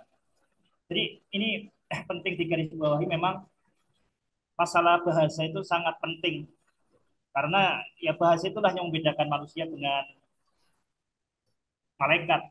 Bahasa itulah yang membedakan manusia dengan binatang. Maka bukan sekedar membedakan, kalau kita lihat di Al-Baqarah, bahasa itulah yang menyebabkan manusia itu lebih dipercaya Tuhan untuk menjadi khalifah, yang mengunggulkan manusia di atas malaikat. Jadi Allamahul Bayan, bahasa. Jadi bahasa harusnya membuat jelas. Kalau yang tidak membuat jelas itu sebenarnya bukan bahasa. Oke, kita akan perjelas di sini berkaitan dengan bahasa ada beberapa hal yang yang ini kita nah ini kita akan mulai sedikit sampai ke slide akhir ya. Ini saya akan perjelas berkaitan dengan kata-kata intuisi. Intuisi, kemudian berkaitan dengan aksioma tadi ya. Kemudian ada Plato. Oke, beberapa hal yang seperti ini. Apakah kemudian aksioma itu suatu relatif atau absolut? Oke, kita seperti ini. Pertama, kita berkaitan dengan intuisi dulu. Jadi, pertama harus digarisbawahi bahwa logika itu nomor dua. Jadi berpikir itu nomor dua. Fondasi berpikir adalah tidak berpikir. Ini yang seringkali tidak disadari. Itu mirip seperti ini. Kita fondasi dari tulisan itu adalah kertas kosong. Ini yang sering dilupakan bahwa sebelum kita berpikir itu ada proses tidak berpikir. Tidak mungkin berpikir itu tanpa didahului proses tidak berpikir. Jadi ada hal-hal yang kita terima begitu saja. Mari kita perjelas dengan contoh di catur. Di catur sebelum di catur itu ada hal-hal yang kita tidak berpikir, kita terima begitu saja. Misalkan ada 64 kotak di papan catur. Ada yang disebut raja, ada yang kuda, bukan jerapah. Itu kita tidak berpikir. Kita terima begitu saja. Jadi ini yang seringkali tidak jelas, seringkali tidak jelas. Jadi kita tidak mungkin berpikir tanpa dilandasi fondasinya, yaitu tidak berpikir. Ada hal-hal yang kita terima begitu saja, dan dari situlah kita memulai penalaran. Nah, yang namanya penalaran itu kalau kita lihat itu penalaran itu dekat dengan logika. Jadi ada yang sebelum logika. Logika atau berpikir itu nomor dua. Fondasinya adalah tidak berpikir, itu namanya intuisi. Itu bagaimana sih intuisi? Kita lihat seperti ini. Nih, saya teringat ketika ngisi pelatihan di Medan. Di Medan itu pelatihan 100 guru terpilih, 200 guru terpilih, guru matematika IPA SMP se-Kota Medan. Itu dibagi menjadi dua sesi, berarti satu sesi satu gelombang itu ada 100 orang. Ini saya mengadakan survei dan ini ketepatannya 100%. Saya bertanya, di antara 100 orang yang datang di sini, ada enggak satu orang yang masuk pintu dengan cara jalan mundur? Ternyata tidak ada satupun. Semuanya masuk ke ruang di hotel itu, ruang seminar, ruang pelatihan itu dengan jalan maju. Tidak ada yang jalan mundur. Baik hari pertama maupun hari kedua itu ketepatannya 100%. Tidak ada satupun dari peserta yang masuk ruangan jalan mundur. Mengapa? Ketika saya mengapa, ternyata tidak ada seorang pun yang pernah memikirkan hal itu. Mereka melakukan itu tuh begitu saja. Nah ini yang perlu kita sadari. Sesuatu yang kelihatannya kita lakukan tanpa alasan, itu seringkali bukan tidak ada alasan. Tapi karena alasannya itu sangat dalam. Alasan yang sangat dalam itu bisa pertama ada di DNA kita. Yang kedua bisa sangat dalam itu ada di masa lalu kita. Nah, orang berjalan ke depan itu kan nggak pernah diajari. Itu secara otomatis orang itu berjalan ke depan. Itu berarti alasannya itu ada di DNA. Kenapa kemudian kita misalnya kalau kelilipan berkedip, mau kelilipan berkedip, itu kan spontan. Itu alasannya tuh kita tidak sadar alasannya. Itu karena alasannya itu sangat dalam, ada di dalam DNA kita. Nah, kita melakukan jalan maju itu berarti perilaku kita tuh intuitif, tidak berpikir. Yang kedua bisa juga itu alasannya karena kebiasaan. Coba Bapak Ibu di rumah melihat tulisan yang ada di depan ini. Kita bisa membaca solusi alam semesta sebagai ayat. Kita bisa membaca tulisan itu tanpa berpikir, oh ini huruf S, ini huruf O. Tidak seperti itu. Kenapa kita bisa seperti itu? Itu karena alasannya sangat dalam, yaitu di masa lalu kita, sudah menjadi kebiasaan, sudah menjadi akhlak, sudah menjadi perilaku intuitif. Nah, itu yang dimaksud dengan intuitif. Jadi intuitif itulah adalah fondasi logika, fondasi berpikir. Nah, pertanyaannya di sini paling garis bawah di sini tuh kita bedakan dengan aksioma tadi ya. Dengan aksioma. Aksioma itu apa? Aksioma itu sebenarnya tidak harus selalu benar. Kalau di istilah di nalar kita di dalam filsafat ilmu ya, atau di mungkin di filsafat matematika, itu yang namanya aksioma itu tidak harus benar. Tapi aksioma adalah titik awal yang tidak perlu dibuktikan, tidak perlu muter-muter, tapi titik awal yang selanjutnya kita membangun pemikiran kita. Jadi aksioma adalah titik awal penalaran kita. Ini kalau kalau aksioma yang kita gunakan memang akan dipertanyakan terus kan, sampai kemudian ada titik awal yang paling awal. Dan titik awal yang paling awal yang kemudian kita tahu yang disebut sebagai prima principia itu. A ya A, sesuatu itu sama dengan dirinya sendiri. Itu yang dianggap sebagai aksioma yang puncak, yang terakhir, yang untuk membuktikan suatu pengetahuan intuitif itu konsisten atau tidak. Jadi kalau pengetahuan intuitif itu kebanyakan dicerap ya lewat panca indera kita, itu kemudian aksioma itu ada di dalam diri kita yang lebih dalam. Itu yang perlu kita garis bawahi di sini. Makanya kalau mau lebih jelas lagi, kalau kita lihat bahwa alam semesta di sini adalah bagian yang paling luar. Maka di Al-Quran itu menggunakan kata yang sangat bagus, itu fil afak. Afak itu adalah perspektif. Afak adalah horizon. Ufuk. Dan ufuk itu hanya ada kalau ada yang mengamati. Perspektif itu hanya ada kalau ada yang melihat, ada yang punya perspektif. Jadi alam semesta itu disebut sebagai afak. Karena alam semesta saya itu hanya ada kalau ada saya. Kalau mata saya merem, maka alam semesta yang bernama warna-warni itu hilang. Kalau telinga saya tertutup, maka alam semesta yang berupa gelombang suara itu tidak ada. Nah, kalau saya mati, apakah alam semesta ini masih ada seperti ini? Kalau saya mati, kalau Anda mati, itu maka ya tadi seperti mimpi. Yang tadinya kelihatannya konsisten, jadi kemudian bubar semua. Jadi alam semesta kita itu didasari oleh keberadaan diri kita. Nah, pertanyaan yang lebih dalam itu apa? Apa dasarnya kita kok bisa punya kesadaran diri? Nah, kalau kita lihat di trilogi ayat Allah, kita punya kesadaran diri karena kita diprogram, karena ada program. Kita bisa melihat merah sebagai merah, kita bisa merasakan api sebagai panas seperti itu, kita bisa menyadari ruang waktu itu karena ada program di dalam diri kita. Program itu apa? Instruksi, informasi. Instruksi itu dari siapa? Ya dari yang menciptakan kita. Jadi sebelum yang lebih dalam daripada kesadaran diri kita itu adalah instruksi dari Tuhan, informasi dari Tuhan, kode dari Tuhan, kalamullah. Maka ini yang ada di dalam paradigma titik baik ini seperti itu. Di luar diri kita itu namanya alam semesta, yang namanya ufuk, alam semesta itu selalu berkaitan dengan masa lalu. Jadi misalkan kita digigit nyamuk, kita merasakan gigitan nyamuk itu sebenarnya masa lalu, karena kita merasakan gigit nyamuk itu kan perlu saraf sensorik. Nah, untuk sampai ke diri kita, diri saya, itu perlu waktu.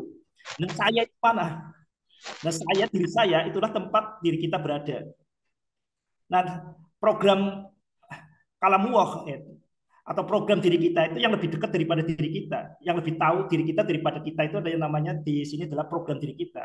Misalnya adalah instruksi Allah, perintah Allah yang terkodekan dengan 4 huruf. Itu kan berarti itu juga termasuknya kan instruksi Allah ya, kalamullah itu juga DNA itu. Nah, itu yang mungkin bisa jadi kontroversi. Tapi ini yang gambaran secara umum bahwa kita perlu membuktikan alam semesta kita itu dengan kesadaran diri kita supaya kita tidak dangkal, kita tidak menganggap bahwa bahwa hijau daun hijau itu hijau. Nah, itu yang mungkin ini ya saya agak ini mohon maaf ini Pak Iwan mungkin kalau jawabannya agak ini ya kurang terstruktur. Oke, jadi yang namanya aksioma itu, yang kita gunakan aksioma itu secara umum itu relatif.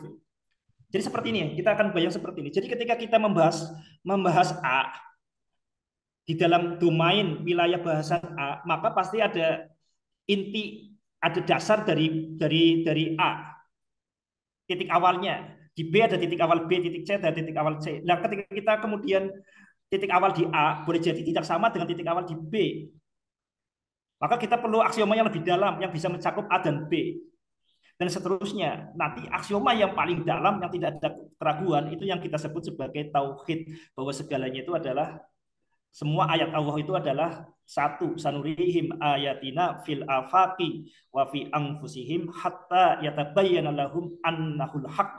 Awalam yakfi bi rabbika annahu ala kulli syai'in syahid. Itu tauhid, itu yang nanti aksioma puncaknya itu seperti itu. Itu kalau kita lihatnya dari luar seperti itu. Ini perlu kita sadari karena mata kita itu selalu melihat dunia ini penuh keragaman, beraneka ragam, majemuk. Hanya dengan kemudian dengan kesadaran diri, maka kita tahu bahwa sebenarnya di balik kemajemukan alam semesta ini ada keteraturan, ada ketersambungan. Nah, kalau kita berpikir lebih dalam lagi, bahwa sebenarnya semua ini itu bukan sekedar saling berkaitan, saling tersambung, tapi segalanya adalah satu kesatuan. Nah, lebih dalam lagi, kita akan sadar bahwa semuanya ini hanyalah tanda-tanda ayat-ayat dari Allah Subhanahu wa Ta'ala. Nah, ini secara umum, ini secara filosofisnya seperti itu ya.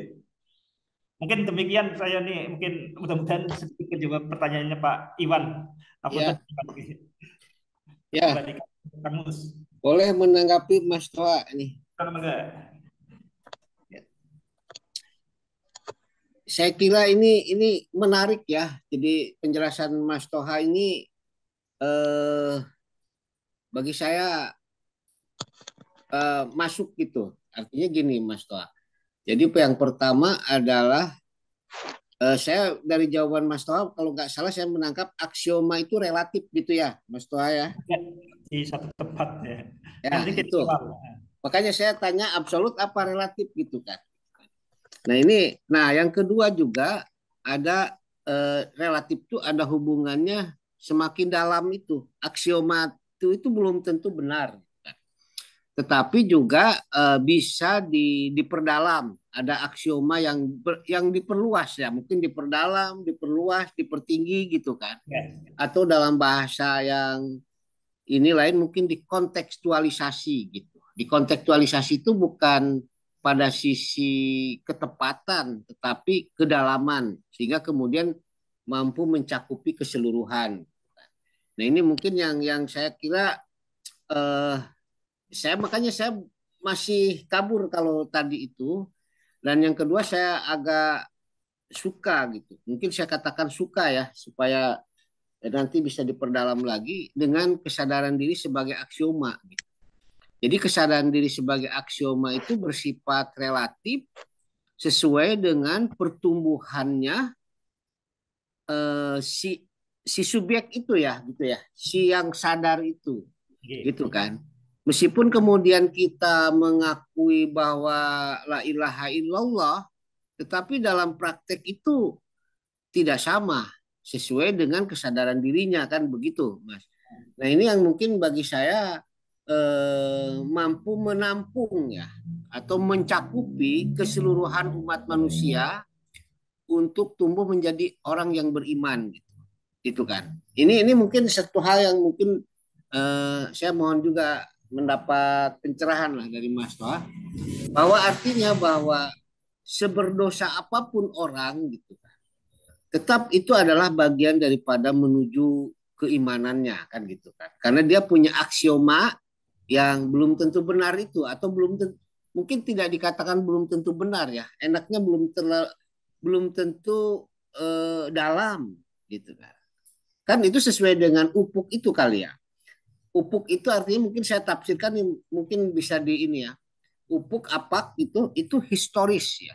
Historis bukan historis juga mungkin kesinambungan ya, pertumbuhan, keberlanjutan daripada kesadaran diri manusia ini. Zaman dulu mungkin teknologi belum ketemu gitu kan. Nah, sekarang udah ada perkembangan teknologi, orang-orang yang memiliki kesadaran diri mampu memanfaatkan, mampu menciptakan sebuah bentuk kesejahteraan, tetapi dalam praktiknya orang-orang yang tidak memiliki, yang kesadaran dirinya kurang dalam, itu peradaban itu menjadi tidak bermanfaat bagi dirinya, gitu. Jadi dunia ini apa alam semesta ini berlimpah gitu.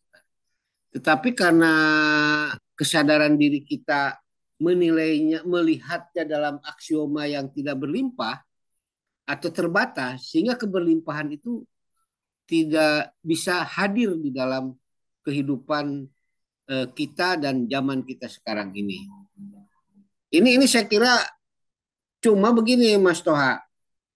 Ya memang satu hal mungkin perlu didiktumkan apa dalam bentuk afirm satu pernyataan yang keseluruhan tadi yang dijelaskan itu mungkin perlulah ada diktumnya gitu kan gitu atau teoramanya atau aksiomanya sehingga itu bisa jadi pegangan pegangan dalam arti kata rujukan lah ketika kita bicarakan. Nah sampai hari ini gitu belum tertangkap nih kalau saya sih sudah menangkap tapi sulit untuk merumuskannya menyederhanakannya. Makanya mungkin kadang-kadang saya menyampaikan gimana nih bahasa matematiknya gitu kan. Tetapi paling tidak sebagai sebentuk diktum filosofisnya seperti apa sehingga kemudian rangkaian daripada apa yang dijelaskan oleh Mas Toha ini singkat padat tetapi bisa dijadikan rujukan untuk mengeksplorasi selanjutnya begitu. Saya kira itu mungkin Mas Toha barangkali. Terima Oh, kasih. Ya mungkin saya tengahi sedikit. Eh, Memang pertanyaan Pak Iwang Rindu ini menarik sekali memang karena cuman saya teringat bahwa Nabi Ibrahim itu pernah memposisikan Tuhan sebagai teorema. Ya kan? Jadi eh, kemudian dia mengamati bintang, bulan, kemudian dia melakukan falsifikasi. Dari falsifikasi itu, tadinya kan ini teorema nih, dari teorema nih, Tuhan itu apa gitu. Itu kan teorema, apakah dia ada. Terus kalau misalnya dia ada, terus Tuhan itu apa gitu. Ini kan dalam posisi teorema. Kemudian dia mengamati matahari, bulan, kemudian melakukan falsifikasi bahwa ini semua punya kelemahan nih, dan Tuhan nggak mungkin punya kelemahan. Kemudian muncul kebenaran intuitif. Intuitif sifatnya ilahiyah, sifatnya spiritual, cukup rumit untuk bisa dijelaskan dengan kata-kata, tetapi kita ngerti gitu. Jadi misalnya mungkin contohnya itu eh, apa ya hijau itu tadi, hijau putih. Ya kalau mau dijelaskan kok hijau gitu, ya agak susah mau ditelusuri itu bagaimana terbentuknya kata hijau atau kata putih atau kata merah itu tidak akan bisa ditelusuri. Tetapi kita menerimanya sebagai kebenaran intuitif. Kita terima saja gitu. Nah, nanti posisi putih merah ini itu kemudian kita jadikan aksioma. Kita terima apa adanya, kita jadikan aksioma. Kemudian kita gunakan untuk operasional. Jadi misalnya daun hijau gitu kan, apel merah. Itu kan detail operasionalnya seperti itu. Jadi posisi aksioma ketika dia sudah diterima sebagai kebenaran sebagaimana Nabi Ibrahim ketika dia sudah mendapatkan intuisi bahwa Allah itu yang maha gaib, Allah itu yang maha maha sempurna, maha kuasa. Dia kemudian menjadikan titik itu sebagai aksioma, jadi dia tidak lagi mempertanyakan Tuhan gitu. Karena untuk apa gitu kan? Karena tidak akan ada ujungnya. Sehingga ketika posisi aksioma ini sudah menjadi aksioma, ya itu kita posisikan absolut. Dari posisi kebenaran absolut ini, kemudian kita menciptakan, merumuskan detail operasionalnya untuk mengecek kebenaran-kebenaran yang baru seperti itu. Jadi aksioma seperti itu ya sama aja ketika seperti yang yang dijelaskan Ustadz Toha tadi. Ya kita nggak perlu ngecek itu kuda itu larinya L atau lurus. Ya kenyataannya kuda itu lari lurus. Tapi di catur itu kita menerimanya sebagai eh, apa jalannya itu L gitu, catur itu, kuda itu kalau di catur. seperti itu. Jadi kita tidak mempertanyakan apa benar nih kuda ini jalannya L apa lurus sih? Lah, kenyataannya lurus, tetapi di konteks catur sudah benar tadi Pak Iwang Rindu, konteks ada kontekstual juga, bahwa ya sudah jalannya kuda di catur itu ya L itu kita menerimanya, kemudian detail operasionalnya memenangkan apa namanya, memenangkan catur ini gimana. Nah sekarang kita punya Quran, kita punya akidah, kita punya tauhid, itu sebagai posisi aksioma. Detail operasionalnya adalah bagaimana menggunakan Al-Quran ini untuk apa namanya, untuk membangun peradaban seperti itu. Jadi mungkin dari saya seperti itu. Nah, masalah kesadaran diri itu kalau kesadarannya sendiri itu masih menjadi misteri besar di dunia sains sendiri, bahkan di dunia filsafat. Kesadaran itu apa? Itu belum terjawab sampai sekarang. Dia terbuat dari apa itu belum ada. Tetapi apa namanya, ciri-cirinya, bagaimana dia bekerja, itu sudah perkembangannya sudah jauh jauh meningkat dari bidang neuroscience atau ilmu otak dan psikologi. Ya, jadi mungkin seperti itu Pak. Jadi aksioma itu kita terima dulu nih sebagai kebenaran, urusannya dia nanti salah ya ya belakangan. Nah, sehingga dalam hal ini Al-Qur'an misalnya sebagai aksioma, kita melakukan pembuktian bukan bukan dalam rangka membuktikan Al-Qur'annya sendiri, tetapi kita membuktikan Al-Qur'an itu dengan cara merancang struktur detail operasionalnya, eh, insight atau inspirasi-inspirasi yang kita ambil dari ayat Al-Qur'an itu. Seperti itu mungkin Pak. Kalau dari sisi aksioma, penjelasan sederhana yang bisa keluar dari saya, mungkin begitu Pak Iwang Rindu. Oke, ini ada beberapa hal yang ini saya tanggap, ini perlu perjelas ya. Jadi kenapa kemudian saya ini pertama, Nabi Ibrahim itu menteoremakan Tuhan. Jadi ini benar, jadi Tuhan yang diteoremakan itu Tuhan palsu. Jadi yang diteoremakan ini kan jadi Tuhan palsu. Yang kedua berkaitan dengan aksioma. Jadi kenapa kemudian saya kritik ini aksioma, kan sebenarnya kan titik awal. Nah, ini yang sangat berbahaya itu karena yang namanya usuluddin itu adalah dasar agama. Dasar agama itu berarti yang mencakup segala-galanya. Berarti ini aksioma yang puncak. Jadi kalau di tempat-tempat yang lain mungkin tidak terlalu masalah, misalkan di catur itu kan tidak masalah ketika kemudian ini, tapi kemudian karena aksioma berkaitan dengan dengan agama, dasar agama itu berarti aksioma yang mencakup segala-galanya. Oke. Dan yang terakhir ini berkaitan dengan masalah hijau ya. Detail operasionalnya hijau itu apa? Ini kita supaya lebih operasional ya. Kita kalau pengetahuan intuitif, kita melihat daun itu hijau. Jadi daun berwarna hijau.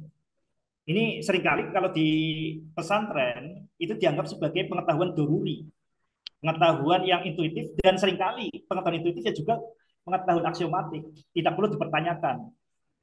Oke, mari kita memisahkan antara intuitif dan aksiomatik. Daun itu hijau. Oke, benarkah daun itu hijau? Kita lihat ketidakkonsistenannya. Daun itu hijau itu ketika siang hari, ketika ada sinar matahari. Ketika ada gelap, apakah daun berwarna hijau? Ketika dilihat orang yang buta warna, apakah berwarna hijau? Ketika dilihat oleh orang buta, apakah berwarna hijau? Nah, dari situ kita akan memperjelas daun berwarna hijau itu ada syarat dan ketentuan. Nah, kemudian kalau kita contohnya ya, kita akan membuat detail operasional. Oh, daun hijau itu justru karena daun itu menyerap semua warna. Jadi daun itu berwarna hijau itu karena dia itu tidak punya warna hijau. Warna yang lain diserap menjadi milik daun itu, kecuali warna hijau. Warna hijau yang itulah yang memantul ke mata kita sehingga kita menganggapnya daun itu berwarna hijau. Jadi seperti itu. Itu penting sekali memisahkan antara pengetahuan intuitif dan aksiomatik. Persis sains itu berkembang seperti itu. Jadi sains itu berkembang karena yang kita dengar itu bukan kebenaran sebenarnya. Yang kita lihat itu bukan kebenaran sebenarnya. Atau dalam bahasa yang singkatnya, I see it but I do not believe it. Saya melihat tapi saya tidak percaya itu. Perlu dibuktikan. Jadi apapun yang terindra itu bukan kebenaran sebenarnya. Perlu pembuktikan. Jadi ketika daun hijau itu dibuktikan menjadi benar dalam konteks bagaimana. Jadi dampaknya kemana-mana. Tapi mudah-mudahan nanti pertemuan berikutnya mungkin kita akan tadi ya, kalau tadi kan eh, iman sebagai teorema. Nanti berikutnya kita akan mengkritisi iman sebagai dogma. Ini juga yang sering menjadi akidah teman-teman kita, terutama yang Wahabi Salafi. Itu seringkali iman sebagai dogma. Itu saja, Bung Kang Mus, yang dapat saya sampaikan. Assalamualaikum warahmatullahi wabarakatuh. Waalaikumsalam warahmatullahi wabarakatuh. Mungkin itu penjelasan dari Ustadz Toha untuk malam ini. Insya Allah ini masih lanjut ya Ustadz ya. Lanjut, satu kali lagi. Jadi iman sebagai dogma. Jadi iman sebagai dogma, untuk tema iman sebagai dogma masih akan ada pertemuan Moderator, lanjutan lagi. moderator. I- Halo, Iya moderator. silakan Pak. Mau tanya ini, Ya, bagaimana menanggapi tentang akidah korslet yang mana terkadang juru dakwah akidah korslet itu berhubungan juga dengan eh, paham-paham misal ateisme, yang mana di sana tidak mengenal namanya Tuhan. Sedangkan untuk merumuskan hal tersebut, seperti halnya yang diucapkan oleh René Descartes, bahwasanya sesuatu yang tinggi itu adalah kesadaran kita, kesadaran diri. Sehingga otomatis apa yang harus didakwahkan oleh akidah korslet ini berhubungan dengan bukti baik. untuk membuktikan keberadaan Tuhan itu sendiri. Bagaimana menanggapi hal yang semacam itu? Terima kasih. Kalau pertanyaan itu karena mungkin minta maaf Bung Ipung, mungkin karena waktu sudah mepet ya.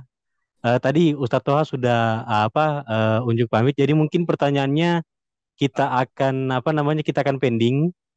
Kita akan pending apa dijawab secara lengkap mungkin di pertemuan selanjutnya.